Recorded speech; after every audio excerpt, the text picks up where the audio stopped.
आप देख रहे हैं फाइनल ट्रेड जी बिजनेस के बंधन म्यूचुअल फंड में। स्टूडियो में आपका स्वागत है। नमस्कार, मैं हूं दीपांशु भंडारी और जबरदस्त एक्शन आपको बाजार फिर से दिखाते हुए दिख रहा है। इंडेक्स लेवल पर मत जाइए, बैंक निफ्टी में आपको हल्की नरमी दिखेगी। कल बैंक निफ्टी ऊपर था, निफ्टी नीचे था। आज निफ्टी थोड़ा ऊपर है, बैंक निफ्टी नीचे, बट उसके बियॉन्ड अगर आप देखेंगे तो जबरदस्त एक्शन आपको दिखेगा। मिड और स्मॉल कैप इंडेक्स 1% की तेजी वहां पर आ रही है। लगभग सभी सेक्टर्स, बैंक्स को छोड़ दीजिए, इसके अलावा लगभग सभी सेक्टर्स में आपको खरीदारी आती हुई दिख रही है। रियल एस्टेट एक बार फिर से आउट परफॉर्म आपको करते हुए दिख रहा है। फार्मा में आपको तेजी आज बनती हुई दिख रही है। कैपिटल गुड शेयर्स भी आपको तेजी में दिखा रहे। तो ब्रॉड बेस्ड रैली है। थोड़ा बैंक्स का पार्टिसिपेशन कम है, इसलिए बैंक निफ्टी सुस्त है। निफ्टी आपको 50 पॉइंट ऊपर दिखेगा, बट उसके अलावा जो पूरे बाजार में एक्शन बना हुआ है मिडवीक सेशन में, वो शानदार आपको होते हुए दिख रहा है। तो आखिरी 1.5 घंटा एक्साइटिंग रहना चाहिए। आइए पहले फोकस कर लेते हैं कि इस समय की बड़ी बातें क्या कह रही हैं। निफ्टी 19,450 के ऊपर 50 अंकों की तेजी के साथ ट्रेड कर रहा है। बैंक निफ्टी वैसे तो 4 दिन से मजबूत है, फिलहाल मामूली गिरावट 40-50 पॉइंट नीचे आपको दिखेगा। कुछ ज्यादा ऐसा प्रेशर बन नहीं रहा है। रियल एस्टेट और फार्मा यहां पर सबसे ज्यादा तेजी आपको आती हुई दिख रही है, बट इसके अलावा काफी सारे और सेक्टर्स भी हैं जहां पर आपको एक्शन दिख रहा है।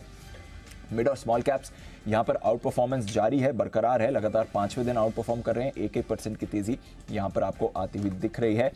ग्लोबल फैक्टर्स ये भी पॉजिटिव ही रहे हैं। डाउ फ्यूचर्स एकदम सपाट है। नैस्डैक फ्यूचर्स में भी कुछ आपको ज्यादा एक्शन नहीं दिख रहा है, बट बढ़िया मूड बाजारों का आपको इस समय बनते हुए दिख रहा है और इस बढ़िया मूड को आगे बढ़ाना है आने वाले आधे 1.5 घंटे में। इस बीच कई सारी कंपनीज के नतीजे भी आ रहे हैं। 10 वायदा कारोबार की कंपनीज के नतीजे आने वाले हैं, जिसका अभी हमें इंतजार है, बट स्टॉक्स में रोटेशन आपको आते हुए दिख रहा है और कैश के कई सारे काउंटर्स हैं जहां पर आपको बढ़िया मूव आती हुई दिखेगी। एक बार देख लेते हैं कि इस समय बाजार का एक्शन कहां पर आ रहा है। ऑयल मार्केटिंग कंपनीज यहां पर आपको रखनी है नजर, जबरदस्त एक्शन में आते हुए दिख रहे हैं। बीपीसीएल, एचपीसीएल, आईओसी ये तीनों आपको जबरदस्त एक्शन में दिखेंगे। इनफैक्ट कल एचपीसीएल नतीजों के बाद आपको जबरदस्त मूव दिखा रहा था, आज भी वैसी ही मूव आपको आती हुई दिख रही है। कच्चे तेल के दाम गिरने से Asian paints, Berger paints, कंजा, Nerolac जैसे स्टॉक्स में भी आपको जबरदस्त मूव आते हुए दिख रहा है। टायर स्टॉक्स पर रखिए नजर। एक तो कच्चे तेल की गिरावट का इन्हें भी फायदा होता है, दूसरा जिस तरह के नंबर्स आ रहे हैं स्पेशली अपोलो टायर्स की तरफ से, उसका फायदा भी इस स्पेस को होते हुए दिख रहा है। ऑटोज तो वैसे ही आपके लिए बढ़िया मोमेंटम में बने हुए हैं। आज कैपिटल गुड स्टॉक्स पर भी रखिए नजर। एलएनटी आपको मूव करते हुए दिख रहा है। कमिंस नंबर्स के बाद रिएक्ट कर रहा है। थर्मैक्स, बीईएल, बीएचईएल जिसके नंबर्स आने वाले हैं, वहां पर भी आपको मूव्स आती हुई दिख रही हैं। तो ढेरों स्टॉक स्पेसिफिक मूव आपको इस समय बाजार में दिखेंगी। स्टॉक चुनिए बस, वहां पर आपको मौके मिलेंगे भरपूर। हमारे सारे एक्सपर्ट्स भी जुड़ने के लिए तैयार हैं। अनिल जी से भी उनकी डेटा लेना है, स्ट्रेटेजी समझनी है, बाजार की चाल समझनी है। उससे पहले आइए एक बार अरमान और कुशल दोनों से बात करते हैं इंपॉर्टेंट इवेंट्स, ट्रिगर्स और साथ ही खबरों वाले शेयर्स की। कुशल, गुड आफ्टरनून, बताएं क्या है इंपॉर्टेंट इवेंट्स बाजार के लिए। बिल्कुल, तो अगले 3 दिन काफ़ी अर्निंग्स हैवी रहने वाले हैं दीप, जिसमें सबसे पहले एफएनओ स्पेस से आज Bata, GNFC, Lupin, MCX, PFC, Pidilite, PI industries समेत टाटा पावर, यूनाइटेड स्पिरिट्स और बीएचईएल के नंबर्स आएंगे। जीएनएफसी की नतीजों के साथ साथ बायबैक पर विचार करेंगे। एचएमए एग्रो नतीजों के साथ शेयर विभाजन पर भी बोर्ड बैठक होगी। Titagarh rail systems, QIP rights issue आदि अन्य के जो इंस्ट्रूमेंट्स है उसके जरिए फंड जुटाते हुए नजर आ सकते हैं। एक्सिस किड्स टेक्नोलॉजीज की भी फंड जुटाने पर बोर्ड बैठक है। प्रोटियन ऑफ टेक्नोलॉजीज, इसका आईपीओ आज बंद हो जाएगा और आज 3 बजे उपभोक्ता मामले में मंत्रालय की सभी एयरलाइंस के साथ बैठक भी होने वाली है और फेड चेयरमैन जेरोम पावेल साहब भी एक पब्लिक इवेंट में हिस्सा लेंगे। जहां तक कल का सवाल है, काफ़ी सारे नंबर्स हैं। निफ्टी से अपोलो हॉस्पिटल्स, अदानी पोर्ट्स, इनके नंबर्स आएंगे। एफएनओ स्पेस से लंबी सूची है। चुनिंदा नाम में ABB, Ashok Leyland, Aurobindo pharma, Bosch जैसी कंपनियां हैं। बजाज फाइनेंस क्यूआईपी के इशू प्राइस पर विचार करेगी। 50% anchor lock in SBFC finance का भी होता हुआ दिखेगा। डिविडेंड एडजस्टमेंट भी एफएनओ कॉन्ट्रैक्ट्स में, आईओसीएल और साथ ही पेट्रोनेट एलएनजी के, साथ ही आस्क ऑटोमोटिव, इसका आईपीओ भी बंद हो जाएगा। एक्स डेट है जीसीपीएल के अंतरिम डिविडेंड की, साथ ही एचपी एडेसिव्स, इसकी भी स्टॉक स्प्लिट की एक्स डेट कल के दिन में है। फेड चेयरमैन जेरोम पावेल साहब अगेन एक और इवेंट में भी हिस्सा लेते दिखेंगे। साथ ही ईसीबी प्रेसिडेंट क्रिस्टीन लैगार्ड ये भी एक पब्लिक इवेंट में हिस्सा लेंगी। 10 नवंबर शुक्रवार निफ्टी से कोल इंडिया, हिंडाल्को, एमएनएम, ओएनजीसी और आयशर मोटर्स 5 निफ्टी की कंपनियां अपने नंबर्स डिक्लेयर करेंगी। एफएनओ स्पेस से Biocon, Glenmark pharma, Hindustan aeronautics जैसी कंपनियों के भी नंबर्स आएंगे। फ्यूजन माइक्रो फाइनेंस 1 साल का लॉक इन जो है 48% शेयरों पर खत्म हो जाएगा। साथ ही ईसएफ स्मॉल फाइनेंस, इसकी लिस्टिंग भी होती हुई दिखेगी। Ex date Petronet LNG, Dabur, IOC और नवीन फ्लोराइन जो इन्होंने डिविडेंड डिक्लेयर किए थे उसकी एक्स डेट है। और ग्लोबल इवेंट के लिहाज से यूके के जो Q3 जीडीपी की सेकंड रीडिंग है वो आती हुई दिखेगी और यूएस के लिहाज से उनका नवंबर महीने का कंज्यूमर सेंटिमेंट डेटा भी इंपॉर्टेंट होगा। ओके, तो ये है आपके लिए ढेरों ट्रिगर्स हैं एक्चुअली, और आज तो फेड चेयरमैन बात भी करेंगे, वहाँ पर आप देखेंगे क्या कुछ निकल कर आता है। अरमान बताइए, पहले तो आज कौन कौन से नतीजे आ चुके हैं अब तक? जी बिल्कुल, कई सारे नतीजे आते हुए दिखे, जिसमें सबसे पहले गोदरेज इंडस्ट्रीज़ की बात करें तो यहाँ पर आय लगभग 2% गिरकर आई है। कामकाजी मुनाफा देखें तो 21% बढ़कर आता हुआ दिखा है। मार्जिन्स में आपको इंप्रूवमेंट दिखेगा, 5.5% से इंप्रूव होकर 6.8% पर आते हुए दिखे हैं। गुजरात पीपावाव यहाँ पर मुनाफा लगभग 28% बढ़कर आया है। आय 12% बढ़कर आती हुई दिखी है। मार्जिन्स अगर आप देखें 53% से बढ़कर लगभग 59.6% पर आते हुए दिखे हैं। फर्स्ट सोर्स आय यहाँ पर फ्लैट रही है, 1% के आसपास बढ़कर आई है। मार्जिन जो हैं वो 11.7% से घटकर 10.6% पर आते हुए दिखे हैं। इज माई ट्रिप यहाँ पर मुनाफा 68% बढ़कर आया है। वहीं आय की बात करें तो वहाँ पर लगभग 32% के आसपास का उछाल दिखेगा, और मार्जिन्स में भी अच्छा खासा इंप्रूवमेंट है, 33.4% से बढ़कर 45.8% पर आते हुए दिखे हैं। कैम्स यहाँ पर मुनाफा 18% बढ़ा है, आय लगभग 14% बढ़ी है, और मार्जिन्स की अगर आप बात करें तो 43.8% से थोड़े से इंप्रूव होकर 44.4% पर आते हुए दिखे हैं। प्रिसिशन वायर मुनाफा 12% बढ़ा है, आय में 15% की बढ़ोतरी है, और आपको मार्जिन्स अगर आप देखें तो वहां पर भी सुधार दिख रहा है, 3.6% से इंप्रूव होकर 4.2% पर आते हुए दिखे हैं। डीसीडब्ल्यू लिमिटेड मुनाफे में बड़ी गिरावट आती है, 95% की गिरावट आती हुई दिखी है। आय की अगर आप बात करें वहां पर भी 41% की गिरावट है। मार्जिन्स जो हैं अच्छे खासे गिरकर आए हैं, 15.2% से गिरकर 10% पर आते हुए दिखे हैं। और अंत में मान इंडस्ट्रीज, यहाँ पर आय लगभग 119% बढ़ी है, मार्जिन्स 3.3% से इंप्रूव होकर 6.8% पर आते हुए दिखे। तो ये है आपके लिए कुछ नतीजे। कुछ और खबरें भी हैं अरमान आपके पास? हाँ, कुछ खबरें हैं, जिसमें सबसे पहले अगर आप बात करें तो एस्कॉर्ट्स में, जहाँ पर राजस्थान में लगभग 258 एकड़ जमीन खरीदने पर विचार करो, लगभग 400 करोड़ में ये जमीन खरीदने पर विचार किया जा रहा है। क्या करेंगे सर? ये यहाँ पर ट्रैक्टर इंजन मैन्युफैक्चरिंग प्लांट डालेंगे। अच्छा, yes sir. Very good, okay. Genus power, यहाँ पर सब्सिडरी को लगभग 260 करोड़ का ऑर्डर मिला है। M&M यहाँ पर एयरक्राफ्ट मैन्युफैक्चरिंग से बाहर निकलेगा, और उनकी जो सब्सिडरी है उसमें अगर आप देखें तो वो पूरी हिस्सेदारी जो इसमें है वो बेचेंगे। लुपिन यहाँ पर यूएस एफडीए से एक इंजेक्शन की अर्जी को मंजूरी मिलती हुई दिखी है, और यूएस में अगर आप दवा का सालाना लगभग अगर आप देखें 400 करोड़ के आसपास का कारोबार है।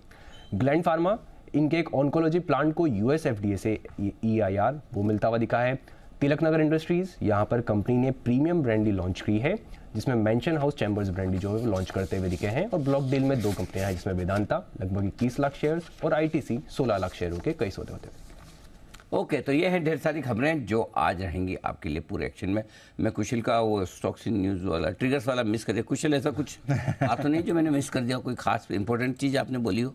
सर मैच रिलेटेड तो नहीं था। अच्छा, मतलब आपको अब तो आप भी ये मानने लगे कि आप जो सबसे ज़्यादा इंपॉर्टेंट जो बोलते हो मैच रिलेटेड ही होता है। ओके, चलिए बढ़िया है। तो कल आपको कुशल को एक बड़ा ट्रिगर देंगे। नहीं, कल भी नहीं देंगे, अब तो मैच के संडे को है ना सीधा अपना, तो संडे को ही है। दिल्ली दिवाली के दिन ही है। दिवाली के दिन नीदरलैंड्स के साथ है। रिजल्ट है तो है, कहाँ है? हाँ, नहीं मतलब 12 तारीख को है, वो आएगा सर। कहाँ है? अच्छा, कहाँ है? कौन से शहर में नहीं हुआ? अच्छा, जस्ट अंदाज लगाइए अभी तक।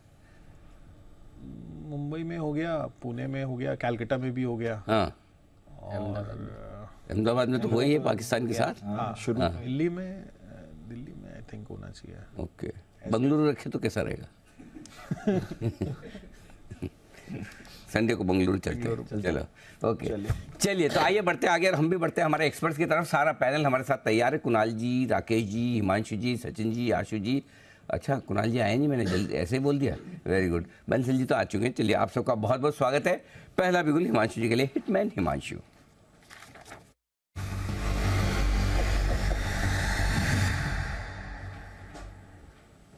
बताएं sir. Good afternoon to you Anil ji, good afternoon everyone. Anil ji, खरीदारी करनी है L&T की 3000 के स्ट्राइक की कॉल ऑप्शन में। 48 रुपए के करंट लेवल्स हैं, 60 और 65 रुपए के 2 टारगेट्स के लिए। स्टॉप लॉस मेंटेन करना है 40 रुपए का। L&T में आज अनिल जी जो नंबर्स के बाद जिस तरह की स्पाइक लगी थी और वहां से सेल ऑफ देखने को मिला था, वो लेवल्स आज क्लियर होते हुए नजर आ रहे हैं। 3000 की स्ट्राइक की कॉल में अनवाइंडिंग है। मुझे लगता है यहाँ से 15 से 20 रुपए की अप मूव L&T में आज इंट्राडे में देखने को मिल सकती है। और ऐसा होने पर ये जो एट द मनी की मैंने कॉल सुझाई है, इसमें 60-65 रुपए तक के टारगेट्स आज ही हासिल होते हुए नजर आ सकते हैं। L&T इससे करनी है शुरुआत, ये आ रही है राय आपके लिए हिमांशु जी की तरफ से। 3000 के लेवल पर एग्जैक्टली इस समय आपको ये आते हुए दिख भी रहा है। कॉल खरीद कर चलिए 3000 की 60 और 65 के टारगेट के लिए। वैसे आज कैपिटल गुड्स में अच्छी मूव आ रही है अनिल जी, और ये सारे शेयर्स मूव भी करें। एल&टी तो खैर आपको काफ़ी टाइम से पसंद ही है।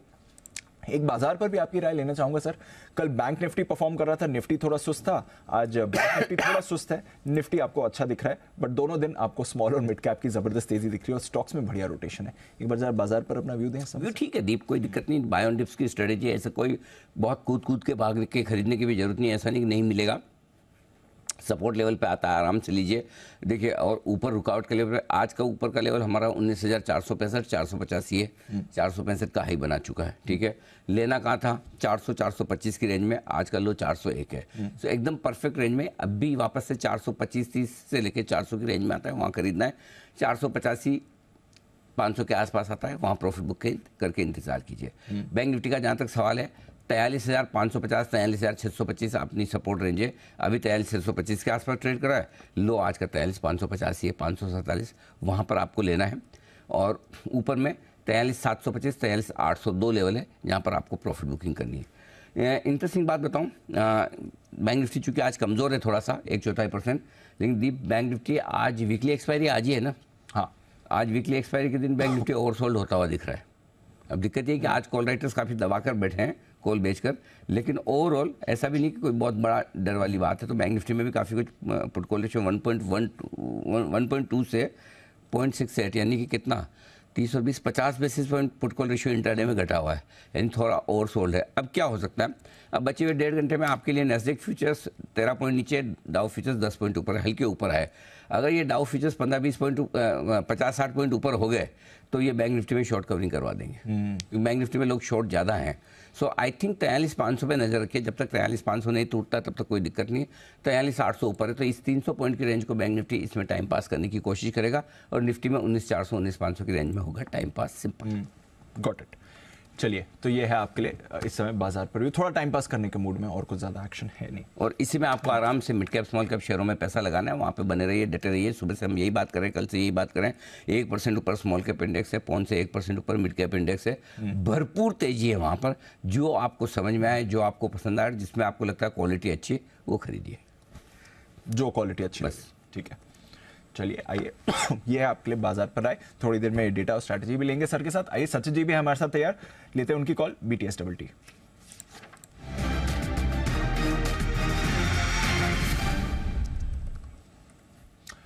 गुड आफ्टरनून सचिन जी, बताएं sir. Good afternoon Deepanshu, good afternoon ji. HUL में एक अच्छा नजर था वीकली चार्ट पे एंड प्लस डेली चार्ट पे, जिस तरीके से एक पॉजिटिव क्रॉसओवर है 5 and 20 एक्सपोनेंशियल मूविंग एवरेज में, एंड 2500 के आसपास जो इसने बेस को थोड़ा सा रिकन्फर्म किया है, यहाँ पर एक अच्छी मूव अनलॉक हो रही है। रिकमेंडेशन हमने हमारे क्लाइंट्स को भी दी है। मुझे लग रहा है वापस एक अच्छी चाल बन सकती है। अपने 200 डे एक्सपोनेंशियल मूविंग एवरेज के आसपास की प्राइस एक्सपेंशन होनी चाहिए। सो 2550 के लक्ष्य के लिए यहाँ पर फ्रेश लॉन्ग पोजीशंस ऐड करने हैं HUL में। स्टॉप लॉस आपको लगाना है लगभग अराउंड 2510 पे फ्यूचर।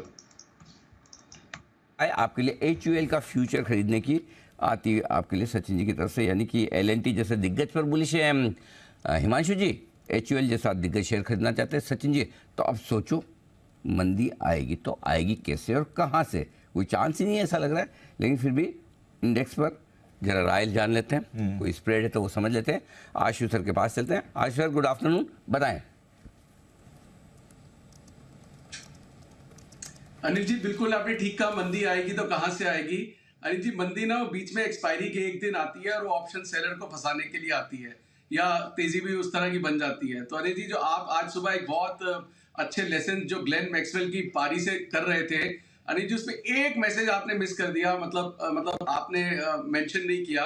वो ये था अनिल जी, वो जब वो था 90% या 95% अफगानिस्तान और 5 या 7% ऑस्ट्रेलिया रह गया था। अनिल जी, ऑप्शन सेलर के साथ भी यही होता है कि 99% ये तो जीरो हो जानी है। जब वो 4 रुपए और 5 रुपए की चीज बेचता है और वहां से वो 50-50 150 रुपए होती है, मतलब कई 100% बढ़ जाती है। तो अनिल जी, वो एक बहुत बड़ा लेसन है, जो कि बहुत बड़ा एक तबका है हमारी मार्केट का, ऑप्शन सेलर। तो मेरे लिए तो अनिल जी वो बहुत लर्निंग थी, जो मैं बार बार बोलता रहता हूँ कि ऑप्शन सेलर को ध्यान रखना चाहिए कब गेम पलट सकती है। ऑस्ट्रेलिया पे और ग्लेन मैक्सवेल पे आप ये कह रहे हैं, ऑस्ट्रेलिया और ग्लेन मैक्सवेल पे जिसने कॉल राइट किए थे वो सब मर गए?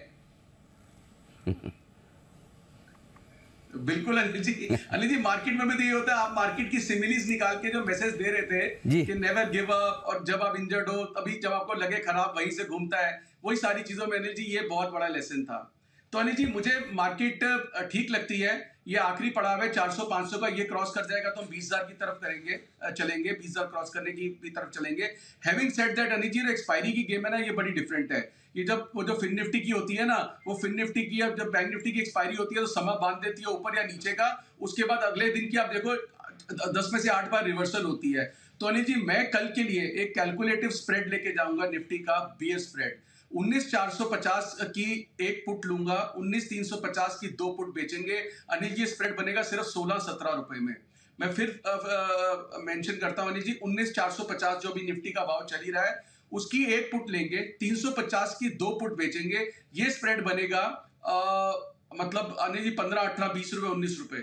तो अनिल जी ये कहां तक सेफ है? 250 तक। तो ये अनिल जी कैलकुलेटिव स्प्रेड है कि 2 दिन ऊपर रखा है, कल की एक्सपायरी ऊपर में शार्प मारी, फिर वो लोग डर जाते हैं, मतलब वो उस एक्सपायरी को देख के वो बैंक निफ्टी की कॉलम भी कवर कर लेते हैं। कल आपने देखा शाम को क्या हुआ, भाग भाग के बैंक निफ्टी की आज वो नीचे खुली, और नीचे खुलने के बाद वो पूरे भाव क्रॉस ही नहीं किए। तो अगले हफ्ते कुछ भी हो, अगले 15 दिन में कुछ भी हो, कल का अनिल जी के कैलकुलेटिव मूव है कि कल एक सबड्यूड मार्केट रह सकती है, जिसमें निफ्टी में 50-100 पॉइंट का हम गिरावट देख सकते हैं। तो मुझे लगता है कि ये एक कैलकुलेटेड स्ट्रेटेजिकल स्प्रेड है।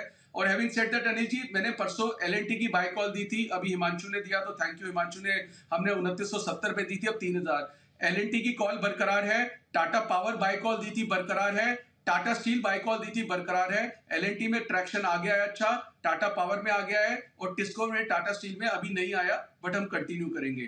तो अनिल जी वो तीनों कॉल लॉन्ग है। और अनिल जी कहना इसलिए जरूरी है कि जो कल का पुट स्प्रेड है और जो बाय कॉल्स है, बाय कॉल्स अनिल जी ये जो स्टॉक्स की स्ट्रेटजीज होती हैं ये मंथली बेसिस पे होती हैं, और ये जो निफ्टी के या बैंक निफ्टी के स्प्रेड्स होते हैं 1 या 2 दिन के लिए एक वो स्ट्रेटजी बनती है कि लिमिटेड रिस्क से कैसे उसमें रिटर्न जनरेट की जा सके। तो अनिल जी दोनों चीजें अलग है, इसलिए मेंशन कर दिया कि कल का बियर स्प्रेड सोच के सब लोग एलएनटी या टाटा पावर बेचने आ जाए, तो ऐसा नहीं है। तो अनिल जी ये तो रही निफ्टी की स्ट्रेटजी, आपने कहा था मंदी कहां से आएगी। और एक अनिल जी स्टॉक का भी कॉल है, अगर आप कहें तो अभी बता देता हूं, नहीं तो 5-10 मिनट स्टॉक के कॉल पर भी मैं आ रहा हूं जल्दी से। एक बार पहले निफ्टी का कॉल हमारे दर्शकों को बता दूं, निफ्टी का पुट स्प्रेड बनाने की राय है, आपको लेना है 19,450 का पुट और बेचना है 19,350 के 2 पुट। लंबे समय बाद 2 पुट बेचने की बात की है आशीष सर ने, लेकिन आज और कल के लिए ही, कल की एक्सपायरी तक के लिए ये वीकली एक्सपायरी वाले पुट्स है आपके लिए।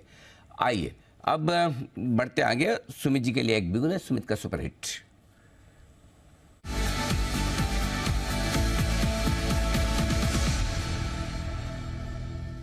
बताएं सुमित जी। गुड आफ्टरनून अनिल जी। अनिल जी बाय का स्टॉक अभी मेरे रडार पे आया है, ऑटो सेक्टर के अंदर थोड़ा सा हलचल देखने को मिल रहा है। तो जो स्टॉक अभी मेरे रडार पे आया है उसका भाव चल रहा है 173 रुपया, 173 रुपया 5 पैसा, 173.05 का अभी भाव है। स्टॉक का नाम है अशोक लेलैंड। अशोक लेलैंड के अंदर मोमेंटम बन रहा है तेजी का, स्टॉक पिछले 7 से 10 दिनों के हाई ब्रेक कर रहा है। स्टॉक के अंदर मोमेंटम अब तेजी का बनना चाहिए, क्योंकि स्टॉक ने पिछले 2-3 महीनों में गिरावट दिखाने के बाद अब लोअर लेवल से रिबाउंड का शुरुआत कर रहा है। तो ये जस्ट पुल बैक और बाउंस बैक का शुरुआत है, यहाँ से एक अच्छा मूव ऊपर की तरफ देखने को मिल सकता है। यहाँ पे खरीदारी करें, जिन्होंने ले रखा है वो लोग होल्ड करें। अशोक लेलैंड का जो नीचे में चार्ट्स के ऊपर सपोर्ट दिखाई दे रहा है 169, 170 का है, तो 169 के स्टॉप लॉस से अशोक लेलैंड में खरीदारी करके चलने का सलाह रहेगा। ऊपर में जो टारगेट देखने को मिल सकता है 178, ये इसका पहला टारगेट होगा, 180 ये इसका दूसरा टारगेट होगा। ये दोनों टारगेट अचीव होने पे रैली और एक्सटेंड होगी।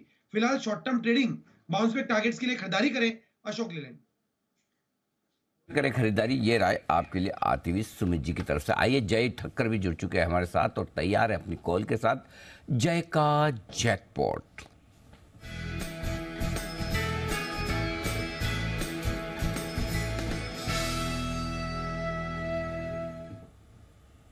स्वागत है आपका जय, बताएं।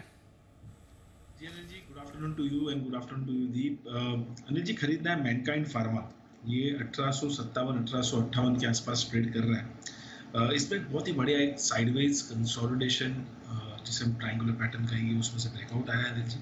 यहाँ पे स्टॉप लॉस लगाना होगा डाउन साइड में 1790 का, 1790 का एक स्टॉप लॉस लगा है। मुझे अनिल जी मेजर कोई रेजिस्टेंस इसका 1950 के लेवल्स तक दिखाई नहीं देगा, तो स्ट्रेट टारगेट तो इसका 1950 का पहला टारगेट बनेगा। दूसरा टारगेट बनेगा 2030 का। सो 1950 2030 ये दो टारगेट्स के लिए मैनकाइंड फार्मा को खरीदे 1790 के स्टॉप लॉस के साथ। ओके, कैश का स्टॉक आमतौर पर कम आता है, जय की तरफ से आता हुआ मैनकाइंड फार्मा यहाँ पर करें खरीदारी बड़े टारगेट्स के लिए। 1790 का लगाएं स्टॉप लॉस, 1950 और 2030 ये स्टॉक हमारा भी फेवरेट रहा है काफ़ी लंबे समय तक, बढ़िया मजबूत एक्शन में आता हुआ। आइए अगला बिगुल आशु सर के लिए, स्विंग के सुल्तान आशु मदान।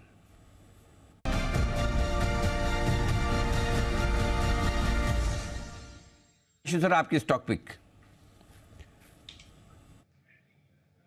अनिल जी, बाय करना है हिंडाल्को। हमने क्लाइंट से शेयर किया, अनिल जी 2 तरीके से कर सकते हैं हिंडाल्को का। या तो फ्यूचर ले लीजिए 470 के स्टॉप लॉस से, और अभी 486-87 का रेट था जो भी है, और 510 से 525 का टारगेट है अनिल जी, मतलब अगले 15-20 दिन का ये मंथली एक्सपायरी के लिए व्यू है। नहीं तो अनिल जी 480 की एक कॉल लीजिए और 500 की एक कॉल बेचिए। 1:1 का स्प्रेड बनेगा अनिल जी, स्प्रेड बनेगा 9 रुपए कॉस्ट में। 9 रुपए कॉस्ट का मतलब है 480 प्लस 9 रुपीज, 489 का आपका फ्यूचर खड़ा हो गया, जो कि करंट फ्यूचर के भाव से 2-3 रुपए ऊपर है।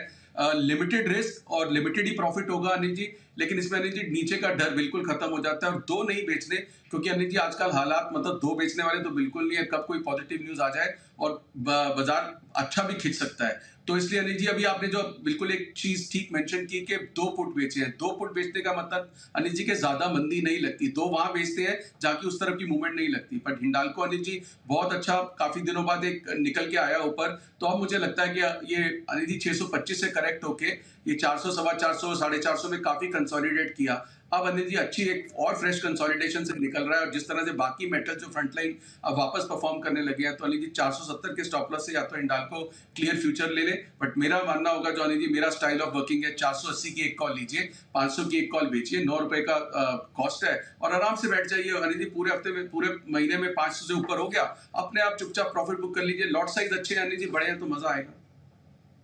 जैसा अनिल जी टाटा पावर में कितना बड़ा लॉट साइज है, आप देखिए कितना सस्ता स्प्रेड बना था, और अब एकदम 6 रुपए ऊपर टाटा पावर हो गया वहां से। परफेक्ट, बहुत ही बढ़िया, अच्छी बात है। तो अब ये है आपके लिए हिंडाल्को में कॉल ऑप्शन खरीदने की राय। 480 का खरीदिए, 500 का बेचिए, या फिर सीधा 470 के स्टॉप लॉस के साथ आप फ्यूचर भी खरीद सकते हैं। अब नंबर्स भी अच्छे नोवेल्स के नंबर अच्छे हैं, और आने से मेरे को याद आए एक और अच्छे महानुभाव आए हैं, जिनकी वजह से बंसल जी का कॉन्फिडेंस काफ़ी बढ़ता हुआ नजर आएगा आपके लिए। जी हाँ, कुणाल जी आ चुके हैं अब शो में। अब बंसल जी चाहें तो आके चार्ट कॉर्नर की तरफ तेजी से काम करते हुए दिख सकते हैं, लेकिन उससे पहले देना चाहते हैं कुछ अपडेट्स। बताएं सर।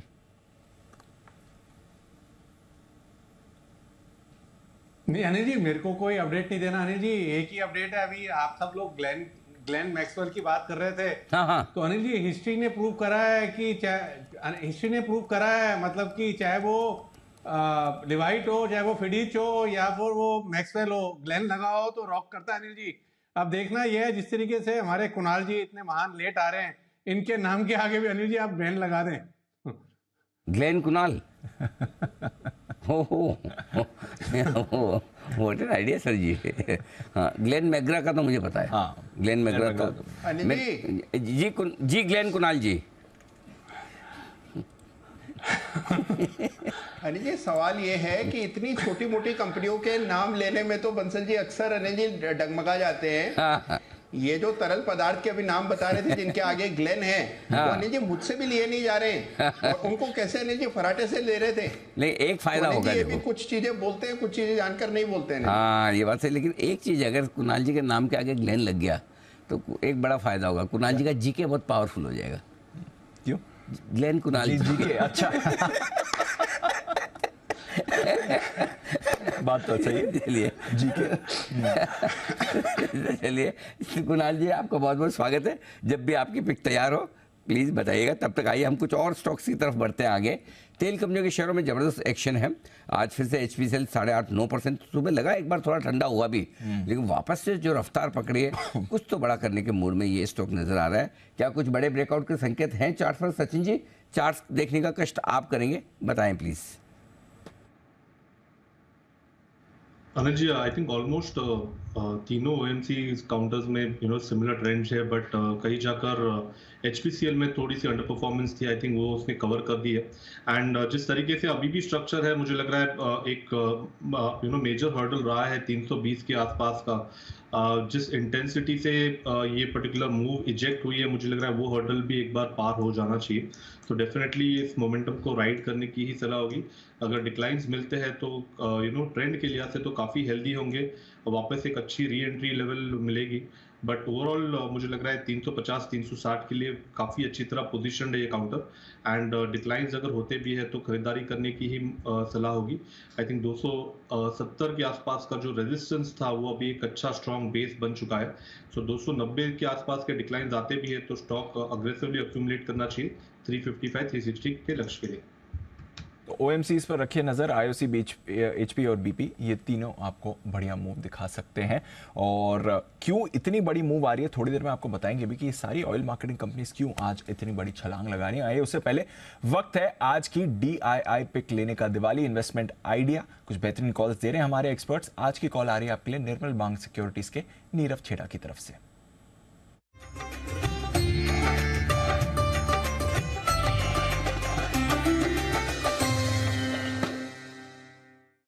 मेरा दिवाली इन्वेस्टमेंट पिक है कर्नाटका बैंक। इसका आप स्टॉप लॉस लगा सकते हैं 190 का और टारगेट रहेगा 300 का। इसमें एक 15 ईयरली ब्रेकआउट आया है 205 के ऊपर और स्टॉक उधर से 255 तक गया, वापस नीचे आया है अपना ब्रेकआउट रीटेस्ट करने को और इसके बाद स्टॉक में बहुत अग्रेसिव मूव आने का एक्सपेक्टेड है और मेरे हिसाब से ये स्टॉक 280 300 तक बिल्कुल ही जाएगा और काफी जल्द जाएगा।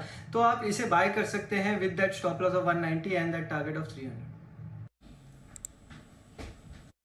कर्नाटका बैंक, यहाँ पर आपको रखनी है नज़र। एक्शन में ये काउंटर आ भी सकता है इस समय और मूव भी इसमें अच्छी खासी आपको वैसे आ रही है। रिसेंटली हमारे रेडार पर भी रहा था, बट मूव आपको और भी कई सारे काउंटर्स पर आती हुई दिख रही है। इप्का लैब्स पर रखिए नज़र। 5% ऊपर ये काउंटर भी इस समय दिख रहा है, 5.5% इनफैक्ट ऊपर आपको ये आते हुए दिख रहा है। इस पर रखिए नज़र। आइए सेठी साहब जुड़े, उससे पहले क्यों ना हम अनिल जी की स्ट्रैटेजी ले लें। आज लगातार दूसरी बार सेठी साहब के आगे अनिल जी की स्ट्रैटेजी।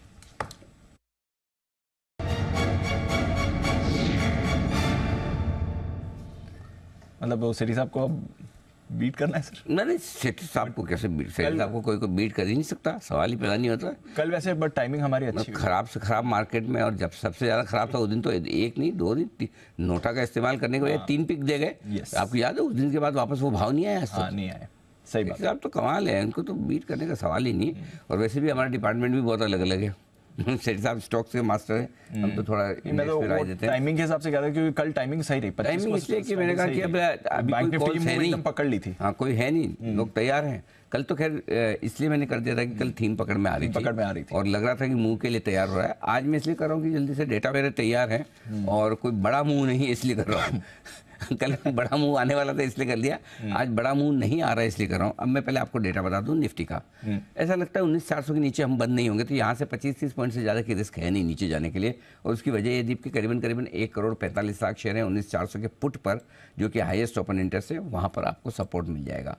19,450 अगर आप 3 बजे के पहले क्रॉस करके टिक जाते हैं तो थोड़ी और खरीदारी बनेगी और तब आप 19,500 तक जाने की कोशिश करेंगे। 1,35,00,000 शेयर वहाँ पर है, वो पार नहीं होगा। सो बेसिकली आपको अब से लेकर 3.5 तक 19,400 19,500 ही ट्रेड करना है, अनलेस अंटिल डाउ फ्यूचर 100 पॉइंट ऊपर 100 पॉइंट नीचे हो जाए, जो कि 7 पॉइंट का ही ऊपर का चल रहा है मामला, सुस्ती का है, तो मुझे लगता नहीं कुछ बड़ा होगा। और इसलिए भी नहीं होगा कि आज डाउ फ्यूचर बड़ा मूव दिखाएगा, इसकी संभावना भी कम है क्योंकि 7 दिन से बढ़ रहा है, तो लोगों को ये डर है लो ऑफ एवरेजेस। आज जेरोमी पावल साहब भाषण भी देने वाले हैं, तो बड़ी तेजी या बड़ी मंदी करके कोई जाना नहीं चाहता। ट्रेंड तेजी का है, रुकने के लिए 7 दिनों की तेजी के बाद मामला भी ठीक होता है। इसलिए मुझे लगता है कि हल्के रहने में ज़्यादा लोग प्रीफर करेंगे, तो निफ्टी पर फोकस ज़्यादा रहने वाला नहीं। यही 19,400 19,500 ऊपर की तरफ के लेवल जो है 465 485, नीचे 435 पहला सपोर्ट वहाँ है, दूसरा 415, तीसरा 400, बस ये आपको ध्यान में रखने हैं।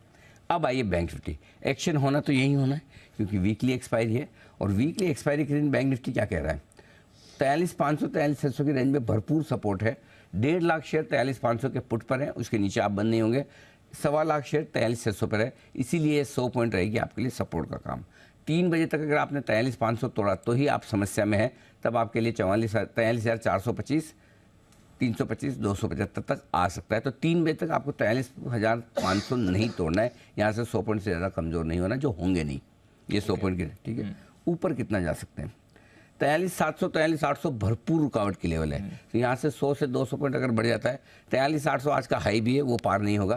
तो 43,700 के आसपास से ही आप प्रॉफिट बुक करना शुरू कर दें और वहाँ पर आते हैं तो बैठ जाए। तो ये आपके लिए बैंक निफ्टी की स्ट्रेटेजी है। तो बड़ा मूव निफ्टी बैंक निफ्टी दोनों में आने की संभावना कम है, स्पेशली ऊपर की तरफ तो कमी है। तो इसलिए अगर ऊपर आए से 19,500 से 43,700 800 प्रॉफिट बुक करें, इंतजार करें, रेंज में प्ले करें। ठीक है सर, चलिए एक वीकली एक्सपायरी भी है बैंक निफ्टी की, आगे सेठी साहब इम्पैक्ट आ रहा है। आगे सेठी साहब बिल्कुल तैयार है। चलिए आगे तो बिल्कुल भी तैयार है। सदाबहार सेठी साहब की शॉर्ट टर्म पिक्स।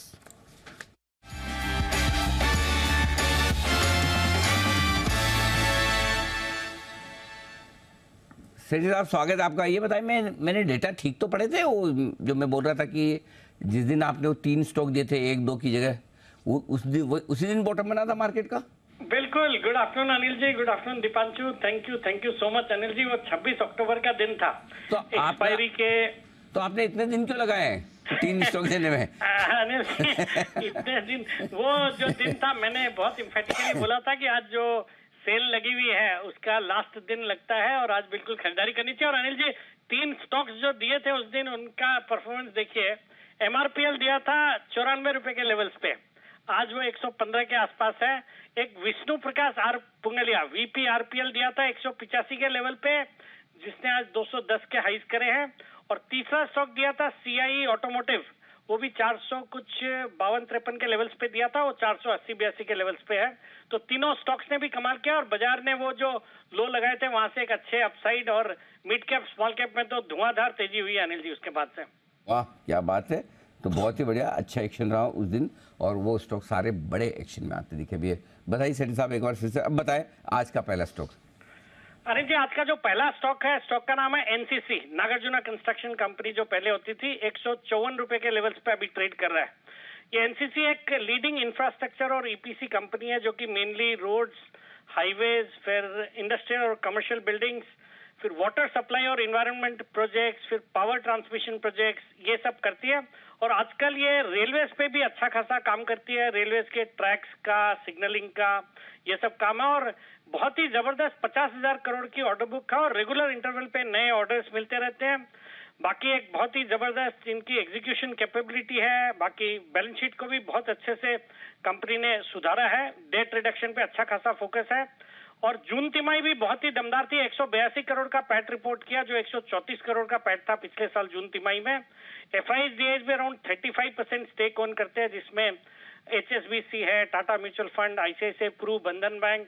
फिर आपके जो राकेश झुनझुनवाला जी की फैमिली है वो भी अभी तक इसमें 13% स्टेक ओन करती है। और इस कंपनी के कल नतीजे आने वाले हैं and I am expecting very strong set of numbers from this company. मुझे लगता है बिल्कुल खरीदारी करने का आज मौका है। फंडामेंटली एक मजबूत कंपनी और with in the infra space एक अच्छी स्ट्रॉन्ग बैलेंस शीट है, डेट इक्विटी लेवल्स भी 0.16 के हैं। तो खरीदारी करने की सलाह है नागार्जुना कंस्ट्रक्शन में, NCC में, for a target of 165, stop loss of 148। Okay तो यह है आपके लिए NCC, जहां पर आपको करके चलिए खरीदारी। सेठी साहब की पसंद में आ रहा है। सेठी साहब दूसरा स्टॉक कौन सा रहेगा सर? हाँ बिल्कुल दीपांशु, आज का जो दूसरा स्टॉक है एक पसंदीदा सेक्टर से है, अनिल जी का भी पसंदीदा सेक्टर है, रियल एस्टेट का सेक्टर। और वहां से आज मैंने पिक किया नेस्को को, NESCO, जो कि हम जब चर्चा करते हैं तो वेस्टर्न एक्सप्रेस हाईवे पे गोरेगांव ईस्ट में इनका प्रोजेक्ट है। और स्टॉक का अभी प्राइस चल रहा है 670 रुपए का। पहले इसके शॉर्ट टर्म टारगेट है 710 के, स्टॉप लॉस रखना है 655 रुपए का। ये कंपनी मेनली रियल एस्टेट और उसमें भी IT पार्क्स वगैरह बनाती है, जिसको ये कई लेट आउट करती है। और कई सारे MNCs जैसे HSBC, KPMG, ब्लैक रॉक वगैरह को इन्होंने लेट आउट किया हुआ है गोरेगांव ईस्ट में, जो इनका जो IT पार्क वगैरह या जो भी कमर्शियल बिल्डिंग्स वगैरह बनाई है। बाकी एग्जीबिशंस के लिए बॉम्बे एग्जीबिशन सेंटर इसी कंपनी का है, जो कि हम देख रहे हैं काफी बड़े इवेंट्स वापिस से कोरोना के बाद से जो हो रहे हैं, उससे जो रेंटल इनकम या जो इनकम आती है वो भी जबरदस्त ग्रोथ होनी चाहिए। फिर हॉस्पिटलिटी का भी एक सेक्टर है इनका, केटरिंग वगैरह करती है। और कई सारे नए जो मुंबई में रेस्टोरेंट्स है वो भी इसके कॉम्प्लेक्स में है। आजकल एक हैपनिंग स्पॉट है और यहाँ पे 1-2 बार फंक्शंस में हम गए हुए हैं। अनिल जी को भी याद होगा, एक शायद सुमित जी की भी पार्टी वहीं थी अनिल जी, सुमित जी की जो कोई एक पार्टी थी वो वहीं थी और उसमें अनिल जी ने भी उसमें गए थे अनिल जी। तो इस तरह का एक हैपनिंग प्लेस हो गया है और मुझे लगता है ये कंपनी भी अच्छा करेगी। हम देख रहे हैं जिस तरह से ये जो रियल एस्टेट कंपनी जैसे DLF है, गोदरेज प्रॉपर्टीज है, इन सब के नतीजे बहुत ही दमदार आ रहे हैं। इसके भी तिमाही नतीजे बहुत अच्छे होने चाहिए। जून क्वार्टर बहुत अच्छा था, 76 करोड़ का पैट रिपोर्ट किया जो पिछले साल 53 करोड़ का पैट था। अच्छी खासी FIIs DIIs की हिस्सेदारी है। बाकी इसमें एक ही कैविएट है कि इसके नतीजे आज ही आने वाले हैं, अभी हो सकता है बाजार बंद होने के पहले ही आ जाए, तो वो एक जरूर कैविएट है। तो एक थोड़ा स्टॉप लॉस बिल्कुल रखना चाहिए। और बाकी मैं तो एक्सपेक्ट कर रहा हूँ बहुत अच्छे नतीजे होने चाहिए और वैल्यूएशन के लिहाज से बहुत ही अच्छा लगता है। 15 के मल्टीपल पे स्टॉक ट्रेड करता है, एक जीरो डेट कंपनी है, फंडामेंटल्स अच्छे हैं, तो खरीदारी करने की सलाह है। और मेरा शॉर्ट टर्म टारगेट है 710 का, स्टॉप लॉस रखना है 655 का। 655 के स्टॉप लॉस से 710 के टारगेट के लिए नेस्को में करें खरीदारी। ये वही जगह जहां सुमित जी ने पार्टी दी थी, ऐसा दावा कर रहे हैं सेठी साहब। पता नहीं, मुझे तो याद नहीं आ रहा। एक में सुमित जी और बाकी सब एक्सपर्ट्स को भी दिखाई है, पता नहीं और किसी को याद आ जाए, भगवान जाने, अपने को नहीं मालूम। देखो आपको भी याद होगा। नहीं पता नहीं, क्योंकि है ना बहुत, या तो सुमित जी ने एक आध बार ही दी होगी इसलिए मुझे याद नहीं है पार्टी, है ना, या बहुत दिनों पहले दी होगी, बहुत हफ्तों पहले दी होगी, या फिर तीसरा रीजन ये भी हो सकता है रिटर्न गिफ्ट ना दिया हो इन्होंने, इसलिए भी याद ना है। क्यों वागले साहब ऐसे, वागले साहब तो है नहीं शो में। अच्छा, वागले साहब होते शो में तो बता देते, क्योंकि वो भी थे पार्टी में। जी कुणाल जी। अनिल जी देखिए, तो बड़ा खुलासा हो गया अनिल जी कि वहाँ पार्टियां हो रही है और अनिल जी दिल्ली वालों को बिल्कुल न्योता नहीं मिल रहा है। तो Anil ji this is a big revelation. अब इस पर अनिल जी एक उच्च स्तरीय समिति बनेगी, हमारी हाई पावर्ड कमेटी, और फिर उसकी अनिल जी जांच होगी पूरी। हमें इस बात की खुशी है, कई महीनों तक सुमित जी इस बात को छुपा पाए। मुंबई वालों को भी बुलाया गया था उस पार्टी में, राइट? तो एक्सक्लूसिव थी वो एकदम, बिल्कुल छोटे सुमित जी की हैप्पी बर्थडे थी, उसके चक्कर में पार्टी तो जोरदार थी भाई। देखो जगह भी बहुत बढ़िया, लोकेशन तो जो बता रहे हैं हमारे सेठी साहब वही वाली, उसी की बात कर रहे हैं ना? हाँ बिल्कुल बिल्कुल। हाँ बिल्कुल, क्या बोलो, एक ही तो होगी, उसी की तो करूंगा, ऐसा बोलो। भतीजे की पार्टी थी, भतीजा था इनका। अच्छा, भतीजे की थे, ओके ओके। जी सुमित जी, कुछ कहना चाहते हैं आप कुणाल जी को अपनी सफाई में? अनिल जी वो टाइम हो गया उस बात को, और भतीजे के नहीं, वो जो बेबी बॉर्न हुआ उसका जो नेमिंग सेरेमनी होता है उसकी पार्टी थी। हाँ, तो 5-6 महीने पुरानी बात है अनिल जी। हाँ, इसलिए बोल रहा हूँ, भूल जाते फिर हम जल्दी जल्दी, क्या करो, चाहे तो आप नाम बदलो, हमें कोई एतराज नहीं है। ऑफिशियल गैजेट में भी आप दे सकते हैं इजीली, जितनी बार चाहे बदले। ओके, तो कुणाल जी की बात पर भी गौर फरमाया जाए, दिल्ली वालों को पार्टी से दूर न रखा जाए, और कम से कम दिल्ली वालों को चलो रखो तो भी समझ में आता है। कुछ लोग तो ऐसे भी है ना दिल्ली और मुंबई के बीच में आते जाते रहते हैं, उनको क्यों नहीं बुलाया? ये तो कम से कम ध्यान रखना चाहिए ना, क्यों आशु जी?